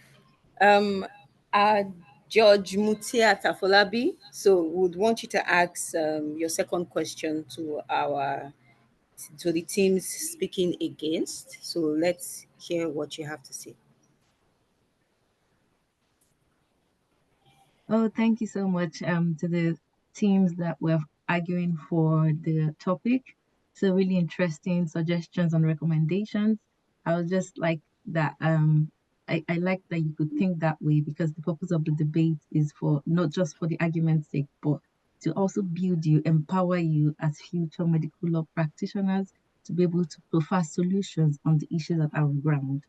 So for the people that are on the other side, my question is to ask you that it's just like a converse a contrast side to the first question, which is to say that if you're applying global standards, as you bravely argued, so we would not be criminalizing, or maybe that's too far-fetched, but the clinicians for the structural failures which are beyond their control. And what safeguards do you think exist within the law to prevent such issues from happening for doctors? Do you want me to say that again? Please do. Okay, so the question is, in applying global standards strictly as it is, would we not be punishing the clinicians for the structural failures that are available within the local context of their practice? And what safeguards would you recommend to prevent such issues from happening if we are still to maintain global standards of care? Is that clear to everybody? I believe I get the question. Can you hear me? Yes. Yes. Okay, so can I proceed? Yes. You are Uni Ibadan, right? Yes, ma'am. Yes, please go ahead. So, one thing I want to actually reiterate again is that standard of care is not saying they have to do the best possible care. It's saying we have to do the best care possible, meaning that despite the fact that there are standards, the law recognizes the fact that these resources or there are areas that are under-resourced. No one is trying to punish doctors for crimes or for inadequacies they cannot envision. That is one of the reasons why standard of care was in place. So to give an example, if a doctor in maybe an under-resourced area decides to treat a patient for a lung collapse, perhaps, and then there was no oxygen available or there was no tube to insert into the child, the law is not saying they should provide the tools. It is saying within these resources which you have, what can you do for this patient? That is technically what the law is saying. The recommendation for safeguards for these policies is basically saying, okay, we already have a standard. We already have a global standard that the world is working towards. While we have this standard, we need to consider it within the context of our nation and these resources that are currently available. We are not saying that these resources are surplus or at any point in time. But we are saying that as much as the resources are not plenty, within this context, this is what we are able to do for our people. I would be passing the mic to my supporting speaker, to the main speaker. All right. So to buttress what she has said now, the question of how do we ensure that these doctors are not being punished unfairly, the one thing I would stipulate is that doctors have a responsibility to speak up. We're not advocating for a system where they are unfairly punished. So in any instance where their inability to offer the best possible care is hindered by their lack of resources, right? If these issues get to, say, for example, the courts, right? Or the onus is on the medical doctors to just show that they have done due diligence, all right? And we have explained that the law is not rigid. The law is not so harsh as to not understand the flexibility of their situation. So once I choose to believe that the law is reasonable enough to understand that this doctor has practiced the best possible care and as such cannot be held responsible where things go south due to under funding.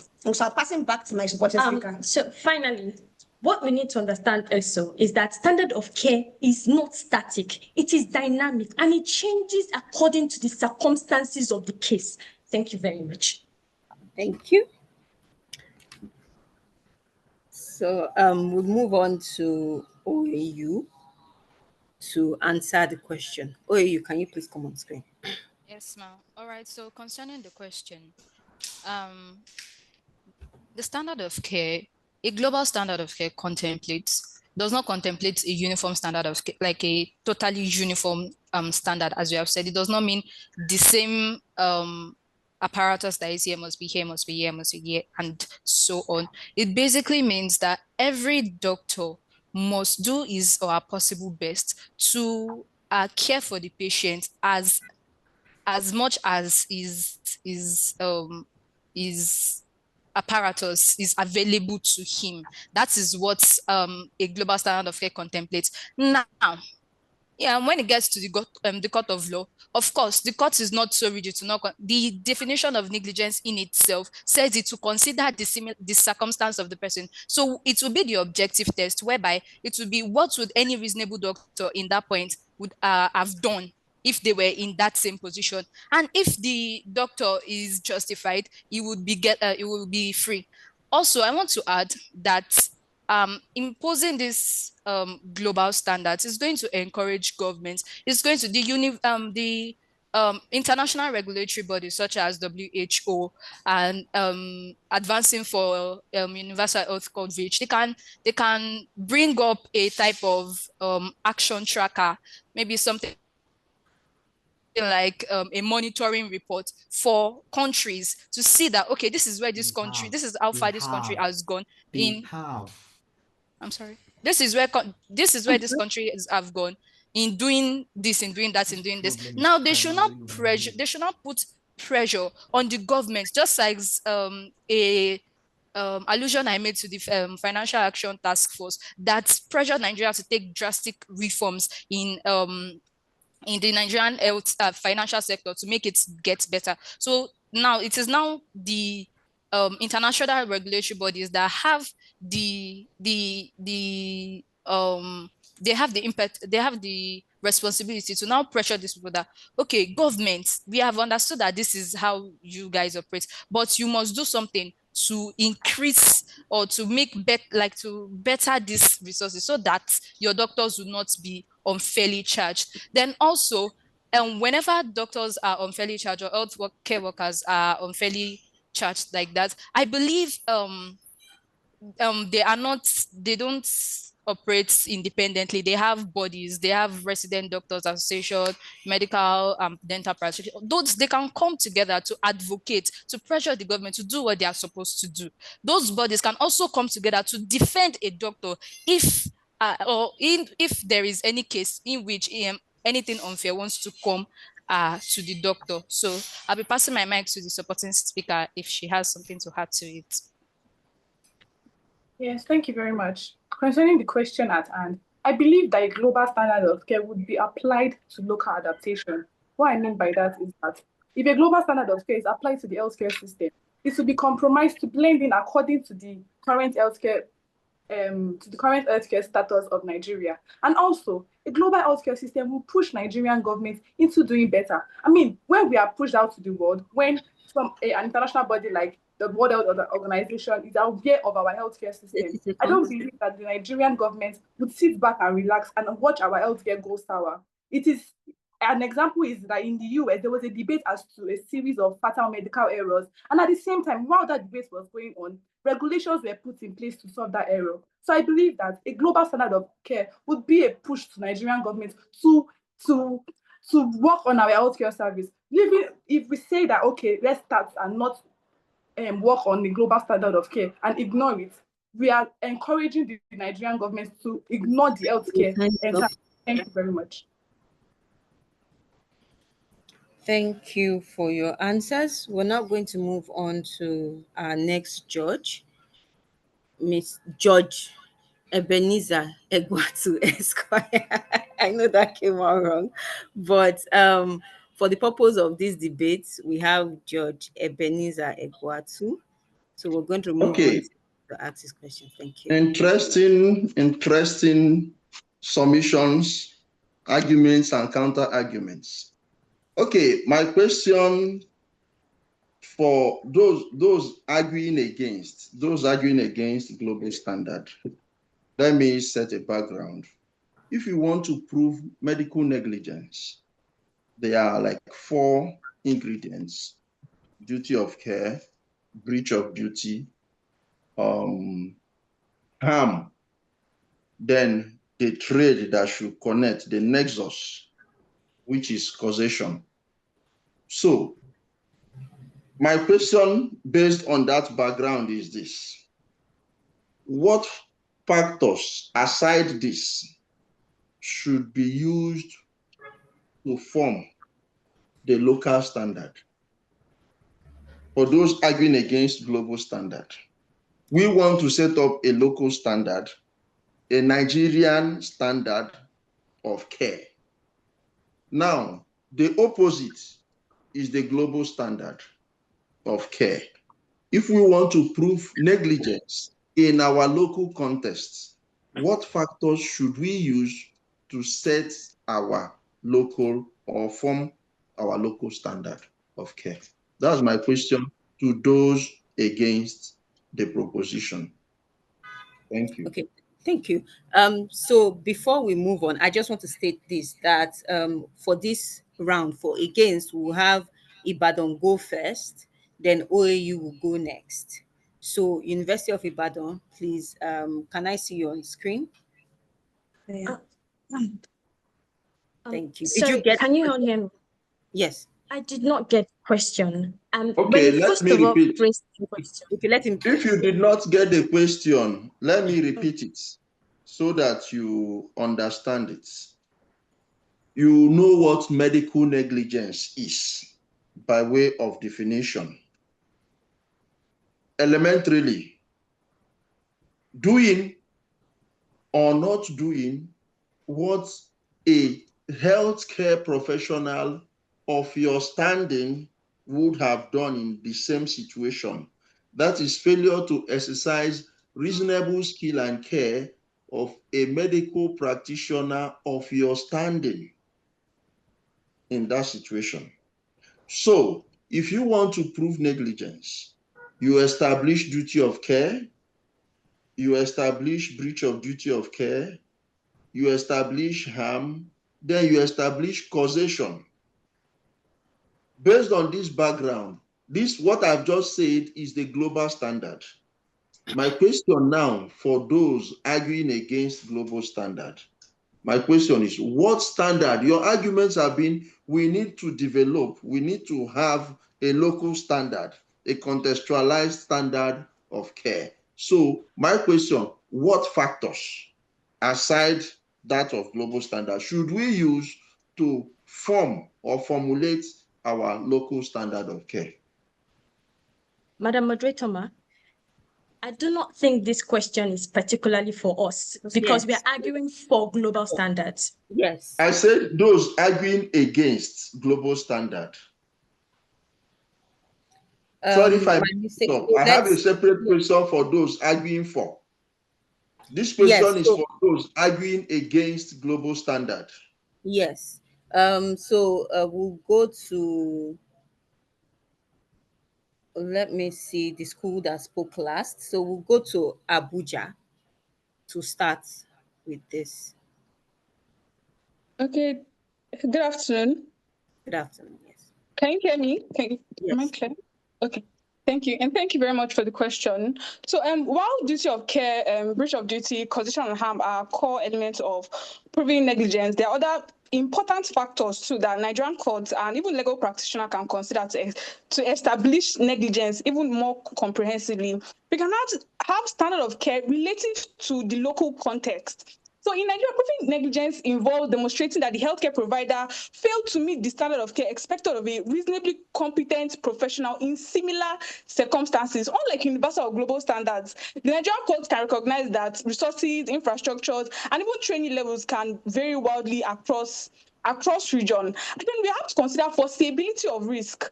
The foreseeability of harm played a crucial role in negligence claims.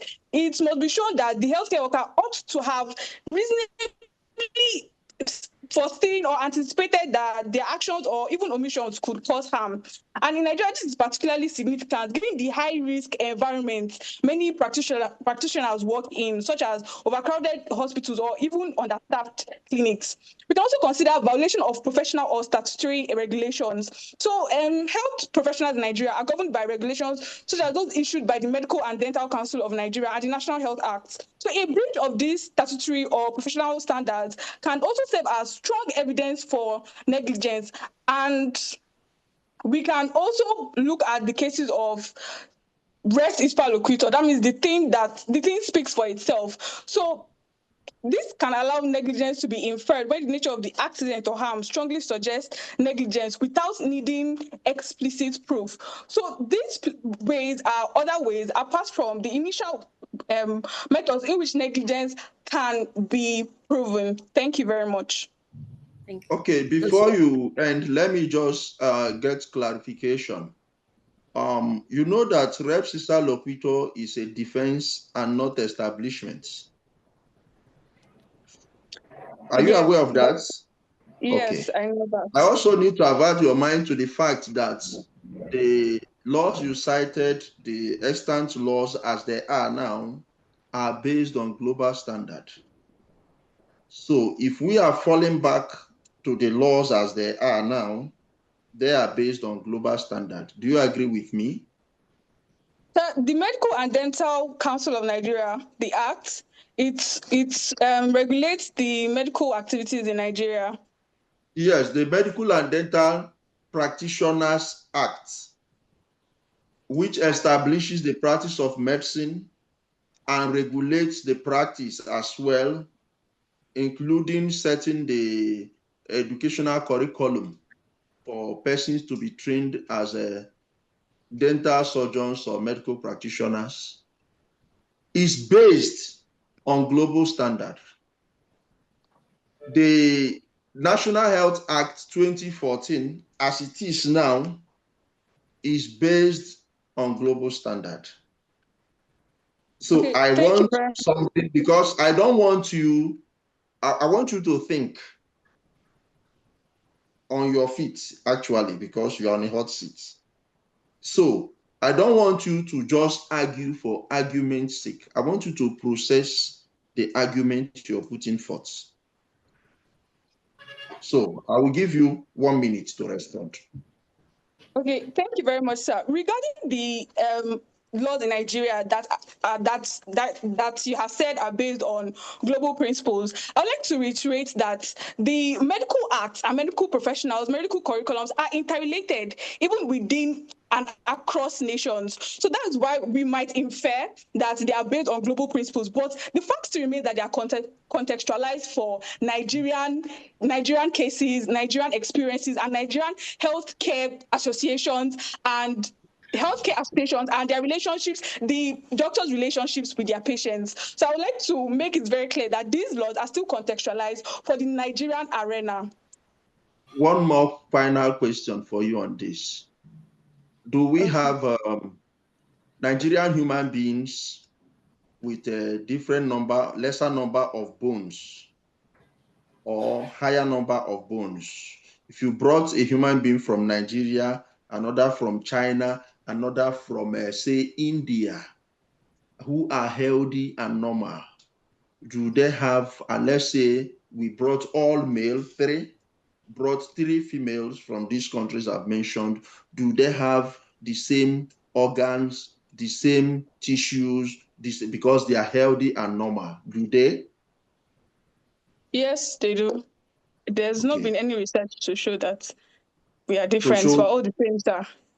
awesome. So are you now saying that we can develop a local standard that can maybe treat, because you've not given me the point I wanted to hear.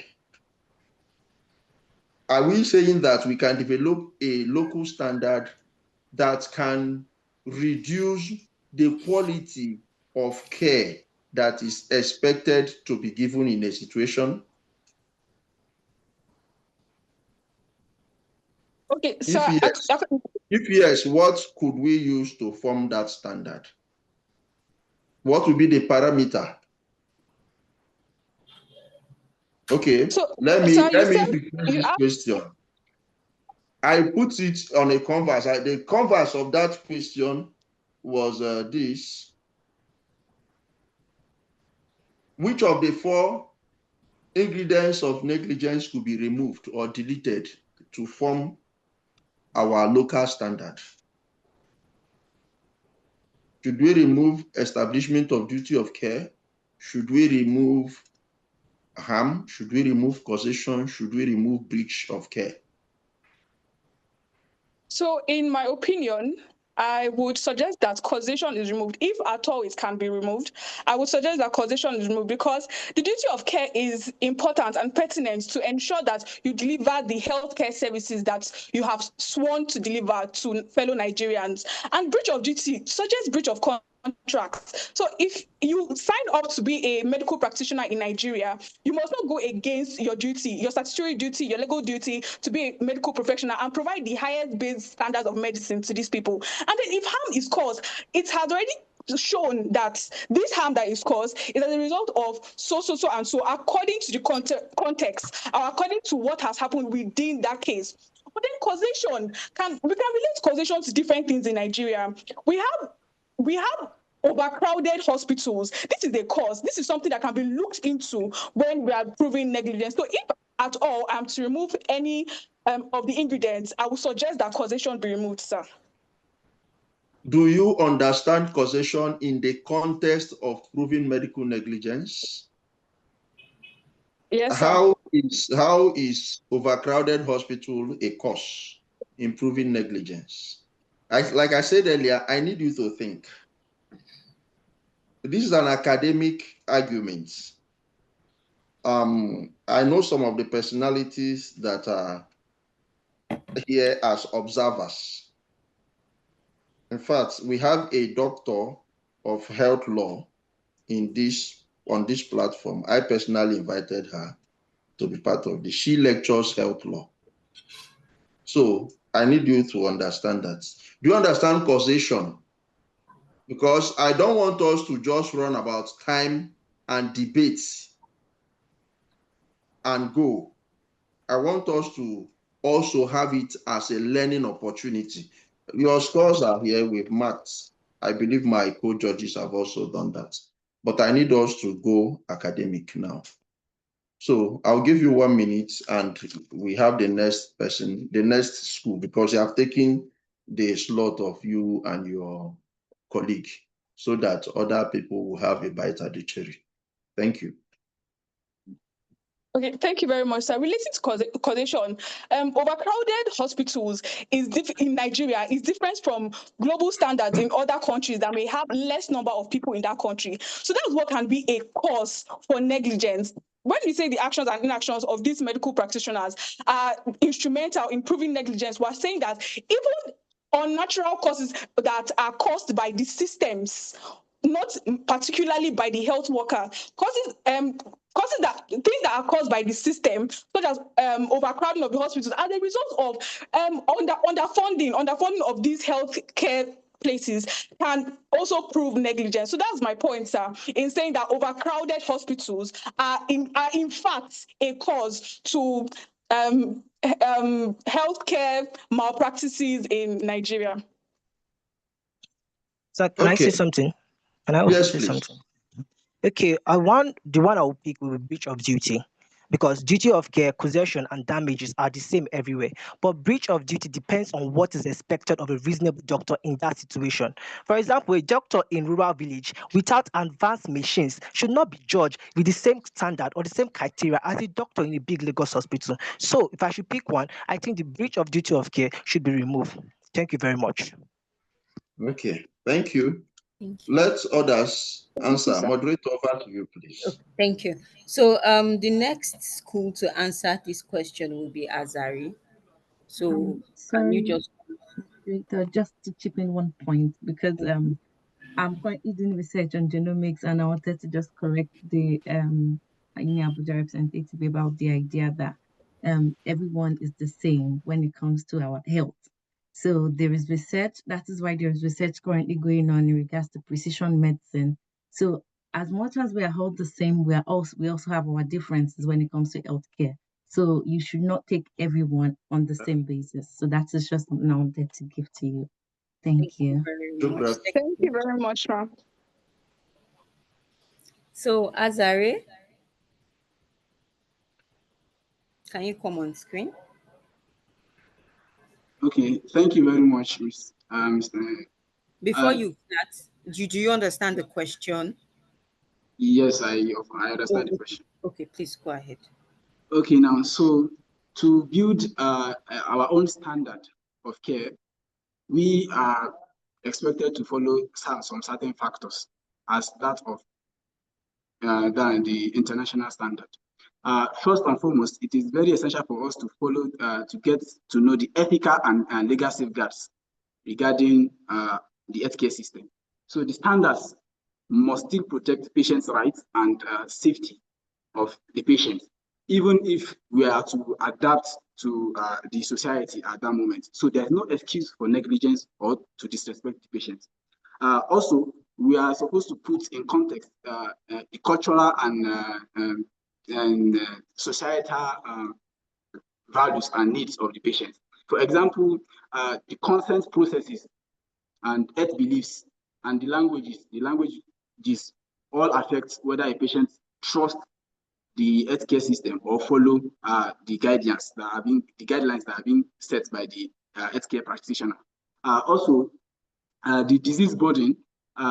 Nigerian patients face different leading killers, such as tuberculosis, malaria, diphtheria, and many others, maternal fetal death, and others like that. So when our standards are based on these targeted health problems, I think we are going to get a good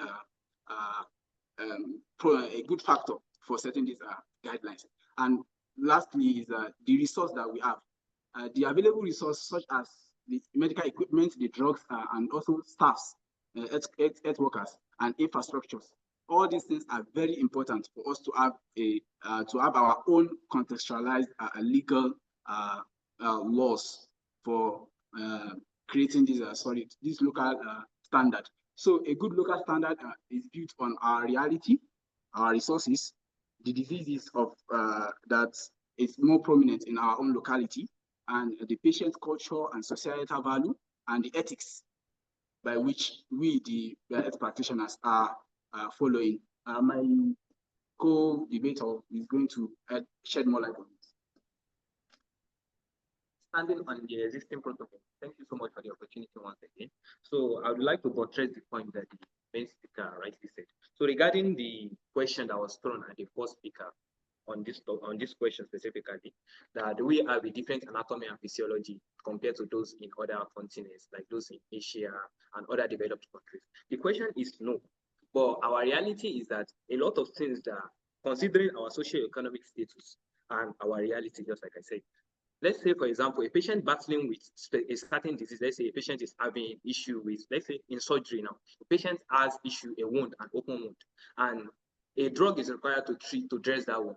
You can't compare the average income of a person living in a country like US and the average income of a person living in Nigeria. So in that case, the mortality rate or the prognosis of such case is quite better in those, because they can easily afford the drugs that work. It's not like there's no drug, but it's just that the potency and the ability of that drug to treat that condition at that particular moment differs based on what you can afford. That's why we need to consider the reality and the social economic status, and yes, the resources we have before we set our local standard that governs everything we do and that governs the healthcare standards in our country. And so lastly, on lastly, on the aspect of the negligence, the quality of care, the breach of duty of care, established causation, I don't think anything has to be removed, because if we are to follow the rule of medicine, the oaths of Asclepius, the doctor should do no harm. There's no need, we should at least do the minimum we can do. If we can't treat the patient, we should at least make sure we stabilize that patient before we refer to other places. Thank you. Sorry, before you go, let me correct your last statement, because that's where we're having a problem. You don't do the minimum you can do, you do the maximum. You do the maximum best, not the minimum. Thank you. Thank you so much. Okay. Thank you, sir. Okay. Next person. So our next school is Ilorin. So please, can you just come on screen now, Ilorin? Okay, so first I would like to mention that negligence in itself means carelessness, doing below what a reasonable person that has the skill that are professed to have to be to professing to have a skill, yes. So you going below that skill is what negligence is. And to the question of whether something should be removed, I would say no. There are 4 things to be proved for negligence, which is that a duty occurs, there is a breach of that duty, there is a causation, a direct link, and there is damage. So there's this, it is total in itself. However, one thing must be added, and in our own situation, it is that the question to be asked is, are there resources to meet the duty that exists? So the question that will be asked is, with or without these resources, would the breach of duty have occurred? If the answer is yes, then the practitioner should be held. However, if the answer to the question of if without these resources, if with the resources, this breach would not have happened, if the answer is positive, then it will be considered that it is not the fault of the practitioner, but rather the system. So together with the 4 needed let me just pause you and ask a question quickly. What resources does a doctor or a nurse require to give the appropriate dose, an injection? There is the injection there, the syringe is there, the needle is there, everything is working. We are talking about dosage now. The doctor has been trained, the nurse has been trained professionally to give. Maybe you are supposed to give 5 ml and you gave 7 or 3. what resource does that doctor need to administer that injection at the right dose? I understand your question, but that one does not come under our arguments. That's pure negligence, and there's no excuse for it at all. Beautiful. Because you mentioned resources and the lack of it to be justification or exculpating defense. Do you get it? That was why I asked that question. Yes, because when we say resources, we just bandy the word resources around and just throw resources. So negligence in all cases, or in most cases, has nothing to do with resources, but attitude. Mindfulness. When I train, I used to tell doctors, be a one patient doctor. You might be attending to 5 patients in different wards, in fact, in different hospitals at the same time, but be a one patient doctor. What it means, if you are attending to patient A, let your mind, let your attention, let everything be on patient A. Forget patient B, whether he has 3 minutes to live or 10 hours to live. That way you cut down on negligence. And this mindfulness does not require resources. So that's the point I wanted to make. I wanted to correct that just throwing around resources, yes, we are not there. We are not there to compete with the Western world. But when we are talking negligence, we are talking about attitude. Where patients go to hospital and they are dismissed, what resources are required to do proper referral? Referral is a valid medical treatment, medical service. Where you do not have the capacity to treat, where you do not have the equipment, where you do not have the personnel, that does not mean you should not be humane. That does not mean you should not be polite. That does not mean you should just, I call it dismissal. Madam, go. We no get space. So what resources do you need to do proper referral, to communicate to a patient rightly? What resource do you need to do that? Does my point strike a chord? Yes, sir. Okay, you may proceed. Okay, so then from what you said, having a proper understanding, I would like to put a distinction between two different things. So when we say, okay, some things that could have been excused by proper resources, I would give an example to this. So for example, a patient with gunshot wound comes in, it's an emergency, and you're supposed to attend to the person timely. So the doctor takes him in, he's on his feet, trying to do all that he can. Then midway, he notices that he has lost a lot of blood and he needs blood. So he calls out to the other healthcare workers, get me blood quickly, I need blood. They go to the blood bank and they come back and say, okay, we just realized that there is no blood, leading to the person's life, to the loss of the person's life. Meanwhile, if they had that particular blood that the person needed, that would not have happened.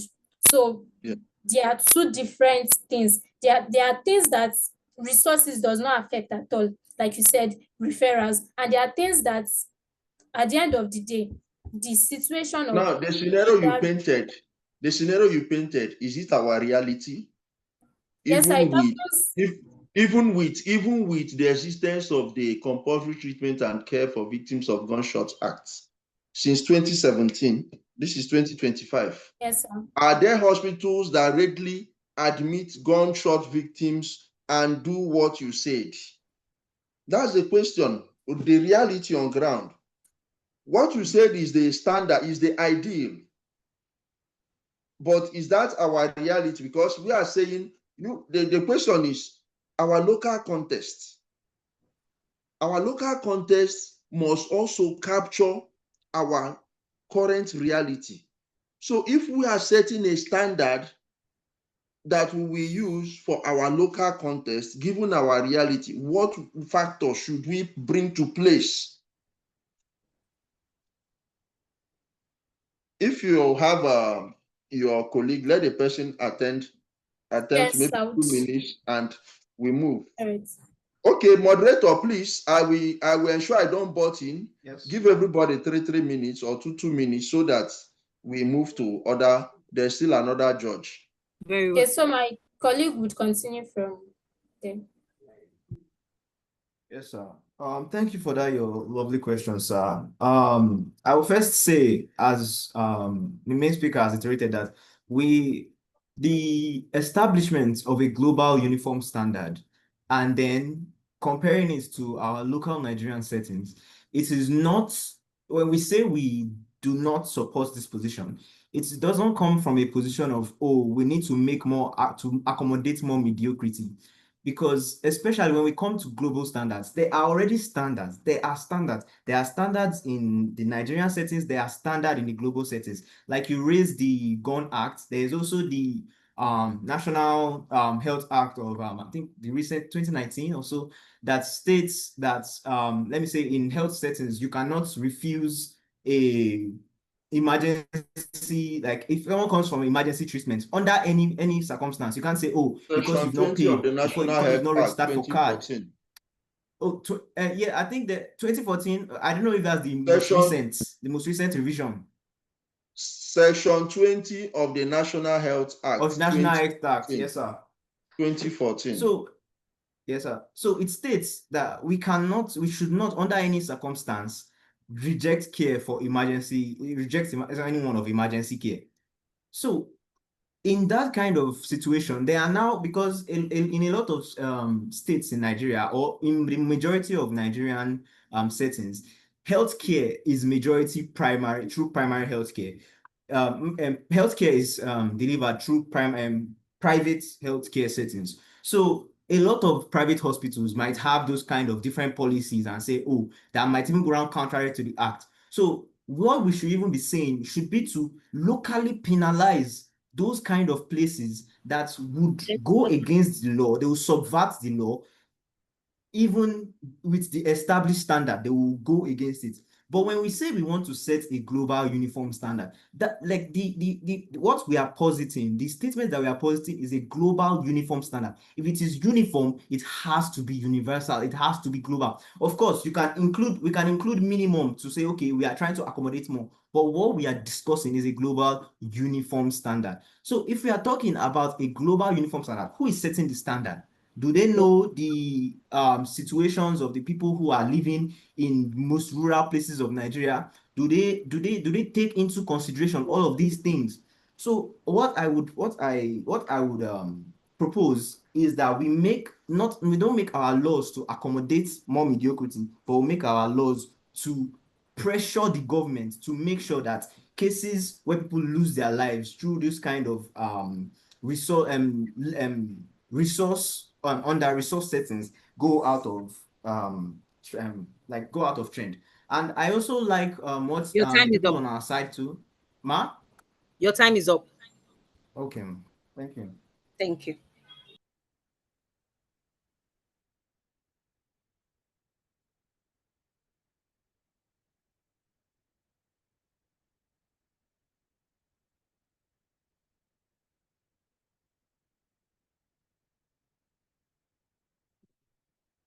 Okay, moderator, who is the next, please? Which school? Okay.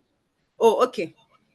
So we have gone through all our schools for Okay. so we're going to Okay. We have done so for we're going to, against. yes, for again. So we're going to go to the next set of schools. Okay. Yes, so Okay. maybe you can For ask now. your questions. Yeah, so Okay. we So have how do we ensure that the global standard is maintained in the face of obvious inequality? When we say global, we know that, of course, there's a global standard. There is an ideal, let me put it this way. There's an ideal standard. I don't want to use the word global. So how do we ensure that the ideal standard is maintained in the face of obvious inequality. Inequality in terms of facilities, available resources, and all that. How do we maintain the ideal standard? Now, this question goes for those in favor, arguing for the global standard, which I will call ideal standard. So, how do we ensure that ideal standards is maintained in the face of contrasting and obvious inequalities? Thank you. Thank you. So we'll have OAU go first, and then Ibadan will follow. OAU, please, can you come on screen? Yes, Okay. ma'am.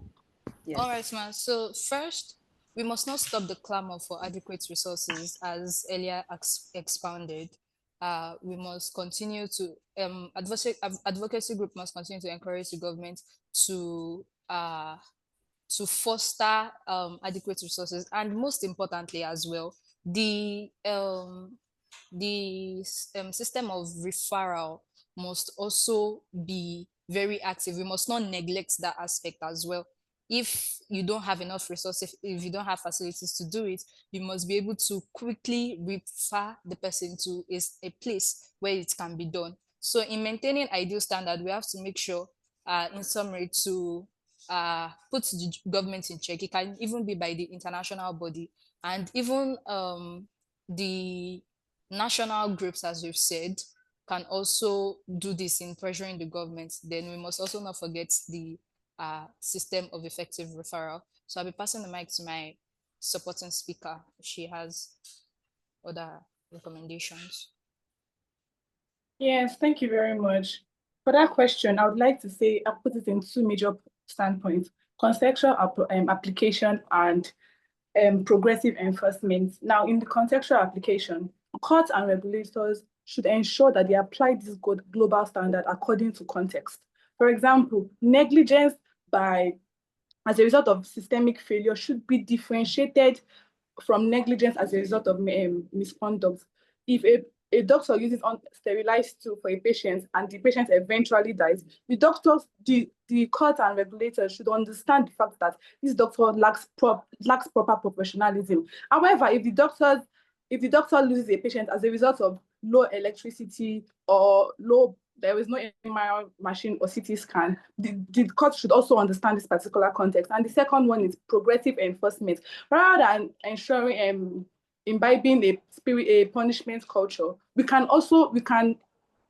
adopt the spirit of compliance, whereby accountability will be set up for doctors. Oh, what did you do today? How did you take care of this patient? What do you need? So rather than ignoring these global standards under the guise of inequality, it can be used as an accountability feature also. Thank you very much. Thank you.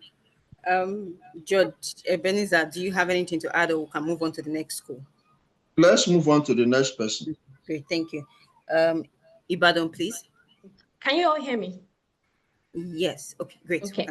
So at no point in time in medical profession should negligence be acceptable. Negligence is not acceptable at any point in time, regardless of whether we want a localized standard or a global standard. So in the context of equality, or in context of the fact that we have minimal resources, we're not saying that we're not saying that because we have minimal resources, doctors should quit their job or quit their duty of care. We are simply saying that within the resources available, how much can you do for your patient at the best of your skill? And that is simply what it is. If you've done due diligence with the resources you have at hand, and you've done your best at that point in time, given the circumstances, it can be said that the doctor was not negligent. Even if the resources were not available, or the resources available were not enough to probably keep the patient alive. I'll give a scenario. So, in the sense of we have an hospital, we have private hospitals and we have public hospitals or government-owned hospitals. And there are private hospitals whereby there are doctors available, and in public hospitals, there are doctors available also. But there are more resources in private hospitals and less resources in public hospitals. Though this is Okay, in that context, we are not saying that the doctors in private hospitals, if they mismanage or have gross misconduct with the way they treat their patient, they should be excused because they have more resources. And neither are we saying that because the doctors in public hospitals have less resources should be excused because they have less resources if they were negligent in the care of their patient. We are simply saying, according to the resources they have, let each give according to what he adds. And that is simply what it is. So because that they have less resources does not make them should not make them negligent at any point in time. So if we're going back to the major crux of the matter, we're just saying within these resources, the doctor has done his due diligence. He has exercised skill, judgment, and care that is of standard. And as such, regardless of that less resources, he has done his part as a medical practitioner. And that is how simple it is. Thank you very much. Thank you. Will the other speaker go, or your answer is fine? I think our answer is fine. Thank you very much. Thank you. So that's the end for Judge Egwatu's questions. If he doesn't have any other no, let's move on. Okay, thank you. So now we'll call on our next judge, Dr. Hamid Adediran, to ask his questions and address the speakers. So Dr. Hamid Adediran, Judge Hamid Adediran, for the purpose of this debate, please. Okay, I was waiting for that. I wanted to be sure that I wasn't going to be denied the opportunity of being a few minutes judge, as the case may be. First, let me apologize for joining the session late. There was a lag in my engagements, and I gave that to the organizers. However, I also feel like I've been on the slaughter slab, being the only doctor in the room, and the conversations have been around doctors and negligence, and cases, scenarios have been popping up in my head. Brilliant conversation so far, and thank you very much, the Medical Law Hub, for putting this together.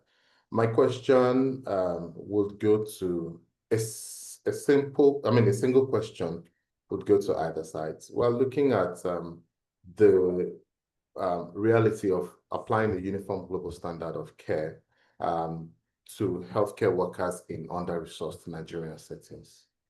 Now, I want to ask each of the schools to share. Do you have a problem hearing me? Okay, it's raining here. Oh, so okay, I am straining my ear. I think it's a peculiar challenge to me. Okay, it's raining torrentially here. All right, I just wanted to be sure that it's not, it doesn't cut across.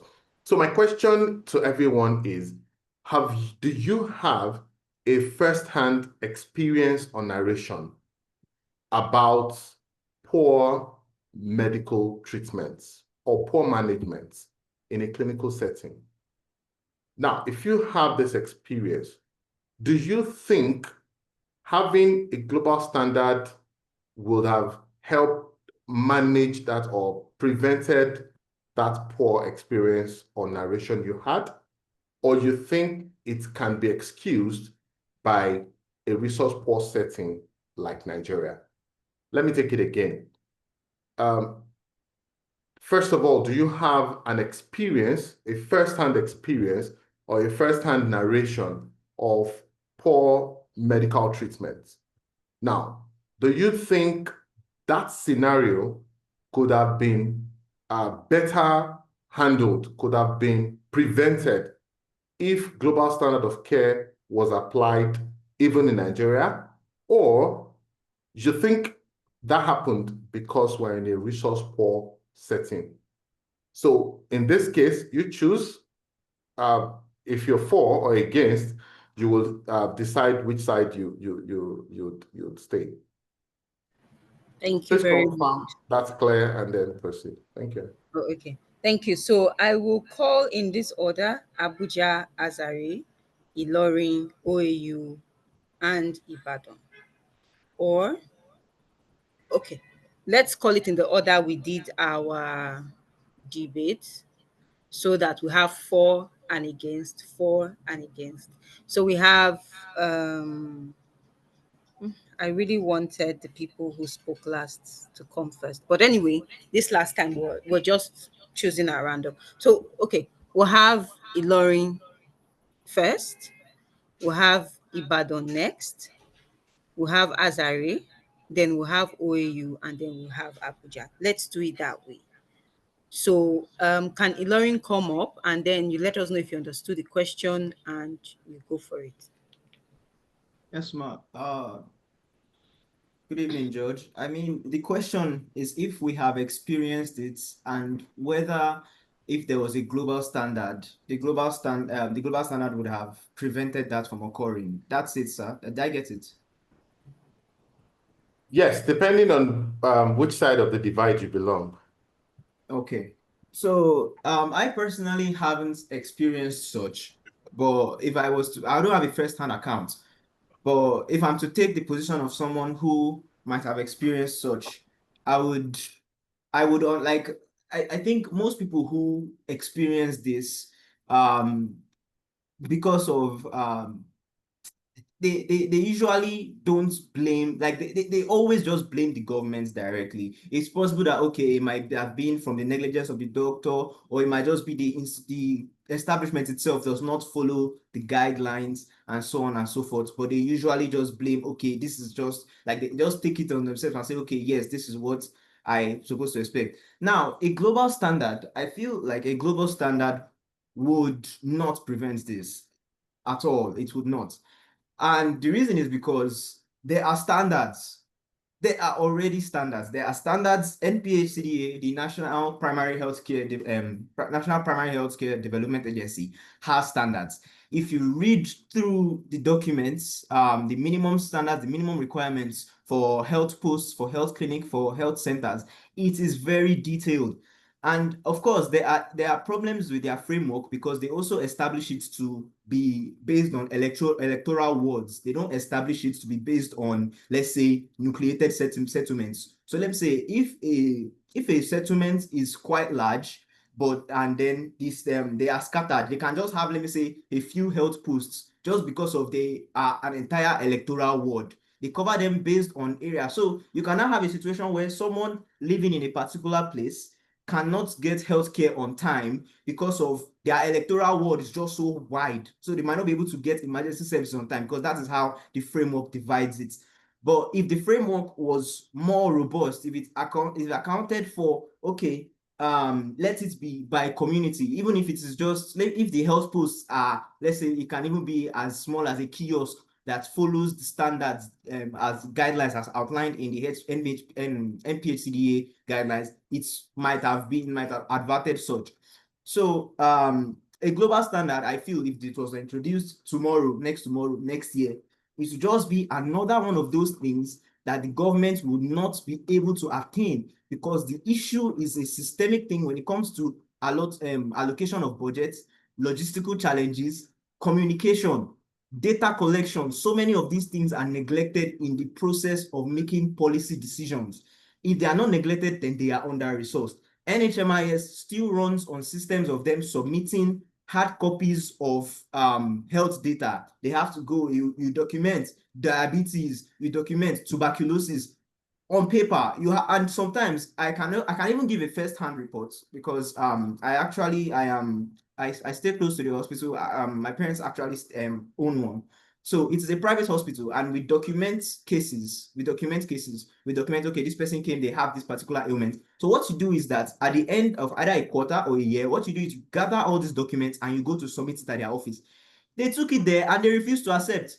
They did not take it. And someone will come, okay, who are we supposed to hold accountable? Who are we supposed to report it for? It is not, they don't clearly state it. Who can we take these people to and say, okay, it is this person's fault? They don't come to collect it and they don't receive it when we go there to give them, because they are actually meant to come. So a global standard will just become another one of those things that Nigeria will strive to attain. We have SDGs, we have the NPHCDA minimum standards, we have like all of these guidelines. It is well detailed. So 30 seconds. I don't know if my supporting speaker want to say anything on time. Let me cut it off Okay, here. so I'll just relate a story that happened. My schoolmates was sick, terribly sick, and they rushed the person to the hospital. The hospital did not have what was needed. They referred the person to another hospital. Before the person got there, the person died. Now, global standard would not have changed that. If the first hospital had what was required, the person would have lived. That's my submission.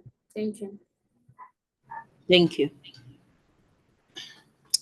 So we'll call on our next school, Ibadan. Can you come on? Stand by.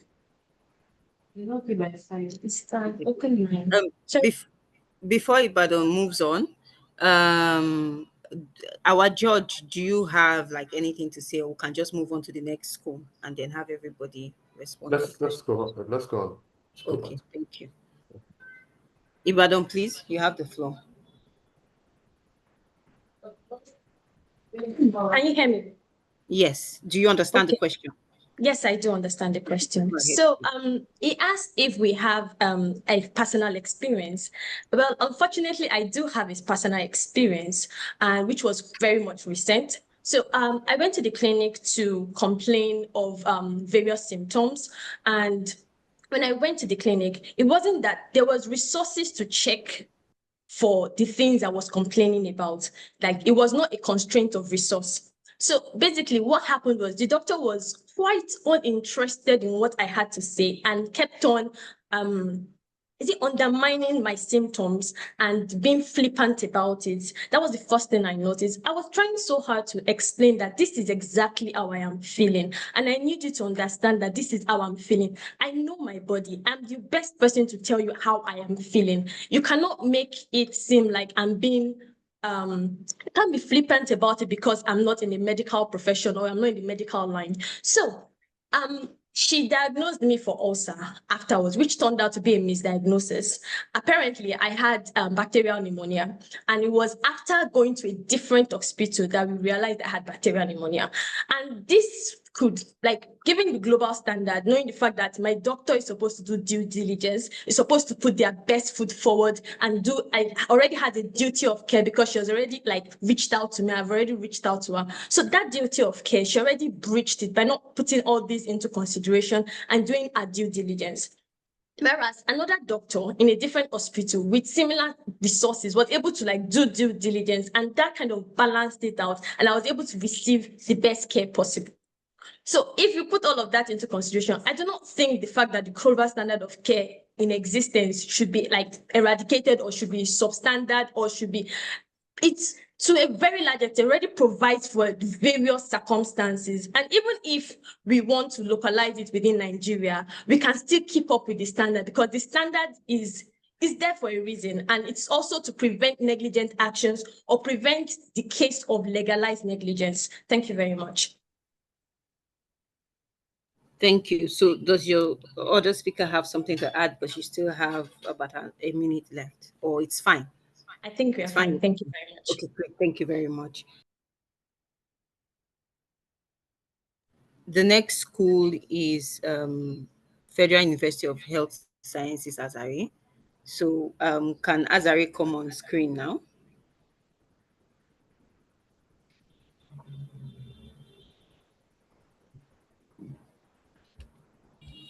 Azare?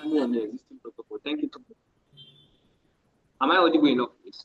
Yes, you are. Do you understand the question? Hello? Yes, I can hear you. Okay.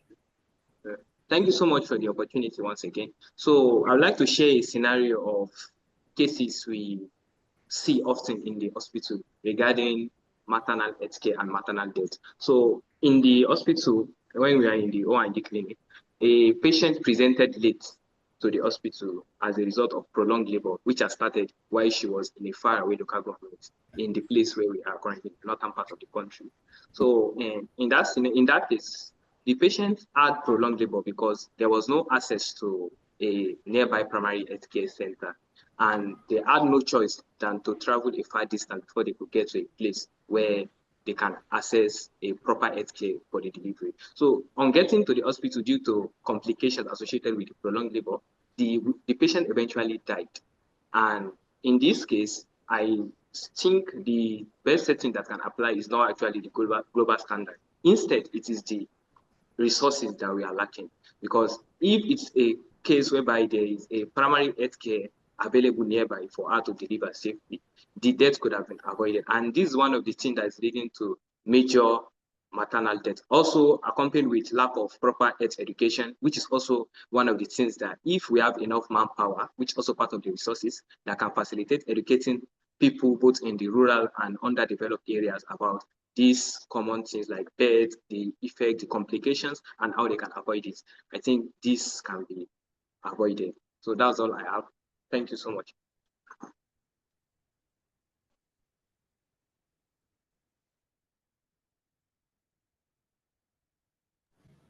Is your second speaker going to respond, or we can move on? Well, regarding emphasizing on what he has said, health education is very essential when we are talking about the resources in Nigeria setting. So there was a patient that presented 3 months after his leg has been swollen. And with this infection, this infected leg, he asked to amputate the leg. This person is from a very poor social background. And from this case, we can see that health education is one of the main deficits in the system. So when we see the resources is one of the causes of this scenario. So when the resources are causing enough or more mortality in this system, in this scenario, then we have to find a way to cope this situation. That's the only thing I have to add. Thank you very much. Thank you. So we'll move on to our next school, which is OAU. So OAU, can you please come on screen? Thank you. All right, Do you ma. understand the question? Yeah. Yes, ma. Okay, please go ahead. So yeah, starting with the narration of a personal experience I have. There was in fact a particular time where a person was admitted into a teaching hospital, my mom, in fact. So the nature of the sickness permitted, they were still trying to like figure out what was wrong. So they had to like draw blood and do multiple tests and all. Now the issue was not about them doing the test. The issue was the person who was assigned to draw the blood was a student doctor with, I don't know if he has any experience of drawing blood, but by the time he started doing it, he was doing it so wrong. His hands were shaking. It was very, very clear that he does not understand what he was doing. And at the time, the patient flipped and was like, get me the doctor, like the attending doctor, because she was an admittance. And it was found that the doctor refused to come. So for reasons best known to her, which they did not prefer. And what I'll just say is that the significance of a global standard instead of a local standard is because in a local standard, I feel like the main doctor could have used excuses like overcrowding, having to attend to other patients and all as an excuse for not coming to her aid and sending someone else. However, in a global standard, it shows it mandates that once someone is your patient, you do due diligence, you look after the person with the best care possible. You don't just send just anybody to do just anything on your patient. So I think that is an answer to my question, to your question, sir. And if my supporting speaker has anything to say, I'll pass on the baton to her. Thank you very much, sir, for your question. And as to the first-hand experience, I have a somewhat first-hand experience. It did end well, but the circumstances were a bit terrible. So I took one of my grandmother to the hospital, and she was experiencing extreme discomfort. And rather than attending to her immediately, the nurses went back and forth on irrelevant things. And this did not really end. It ended well though, because the doctor came in and took care of the whole issue. But the fact that she was in the hospital and she was still going through extreme discomfort still shows that majority of Nigerian doctors and nurses lack professionalism. They treat patients like dogs, permit me to say. Forgetting, and permit me to divert a bit, a global standard of care majorly favors the healthcare workers, because if you go through WHO standard of care, it's majorly chaser for the healthcare workers. That is their psychological and mental well-being, the work hours and all of that, but also leaving room for accountability and professionalism. Nigerian doctors lack professionalism in some somewhat manner, and they treat patients with ignorance and not having empathy. They lack empathy to their patients. And this is something that is seen in most hospitals. So I believe that a global standard of care could have made that issue that happened to my grandmother not happen. If the nurses were guided under a body to always give a first-hand treatment to any patient that walks in and treat them with extreme empathy, I don't think they would have been going back and forth and allowing the poor woman to suffer unnecessarily. Thank you very much. Thank you. Thank you. So we'll move on to our last school for today to answer the question. Uni Abuja, can you come on screen, please? Okay, thank you very much for that question. So I do not have any personal experience, but what I believe is that the medical negligence is what I believe is that lack of resources or under resources plays a more crucial role than simply setting global standards, because even the best rules cannot work if the basic tools are not there. For example, a global standard may say every patient should get certain tests before treatment.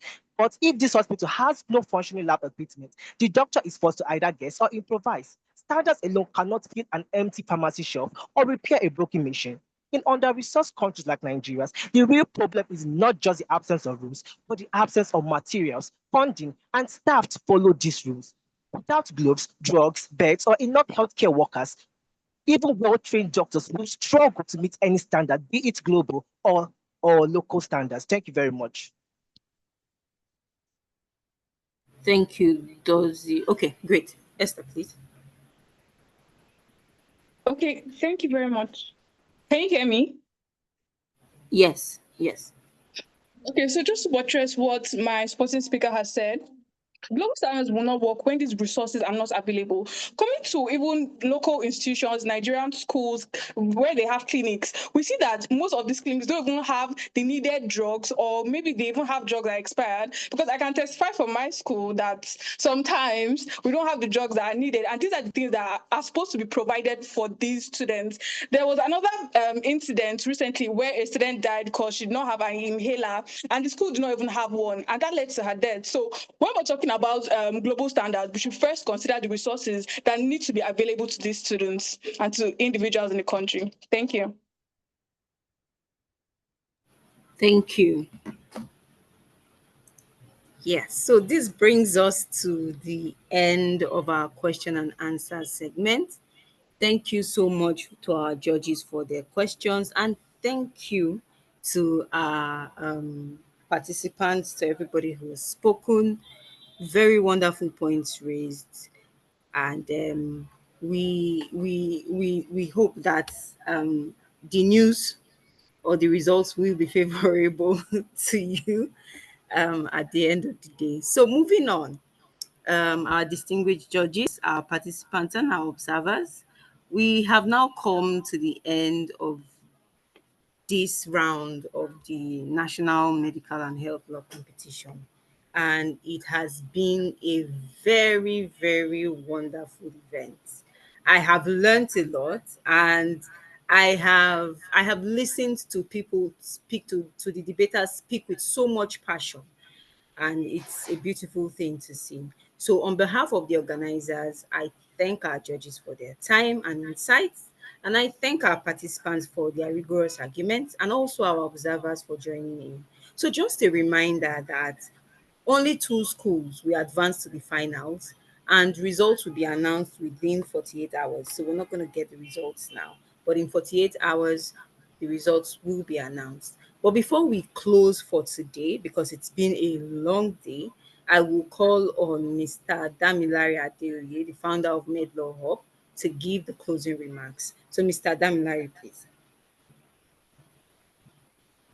Thank you very much. I hope I'm audible enough. Yes, you are. I could listen all day. It's medical law. It's something I'm passionate about. I understand where Mr. Ebenezer was speaking from when he said he was delighted to see a lot of younger persons, taking interest in medical law.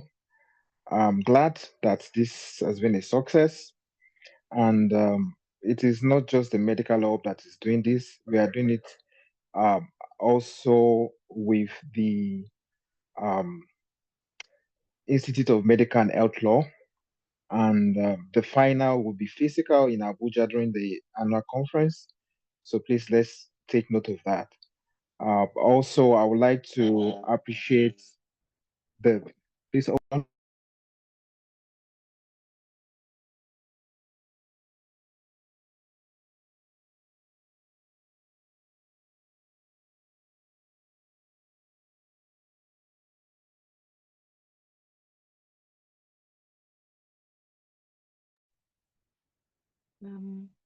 If I'm just like Apologies about that. It's just a very strong wind here, and I had to attend to whatever was going on outside. And I would like to appreciate your presence, the judges, the audience, the schools. It's been a very good time. It's a very good time. I've learned so much myself, even though I've been doing this for God knows how long.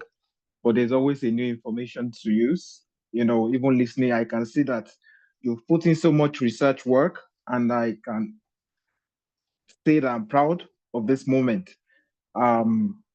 This won't be the last one. This is the first, but it won't be the last. I'd like to assure you of that. And we are going to build on this in the coming years. Thank you. Thank God I have, experts here as well who are in the field and they've been there for years. All the judges, they are not new to this. And I'd like to really say that I'm so thankful to have you here with us. I know the notices were very short, but you still found a way to make it work. We promise to do better. I cannot go or leave this place without also appreciating the medical law team. Miss Sandra Bello, Yusuf Alogun, they were at the backbone of this debate. I have to say that. So thank you very much, and all the best to the winners. And I have to emphasize that the whole essence of this is not to actually have a winner. The whole essence is for us to keep creating the awareness, to learn through the process, and to have a better structure when it comes to medical ethics, medical law, health law in Nigeria. And that is really our aim. And we'll keep supporting all the schools, all the clubs. We'll expand more. That is the aim. That's the vision.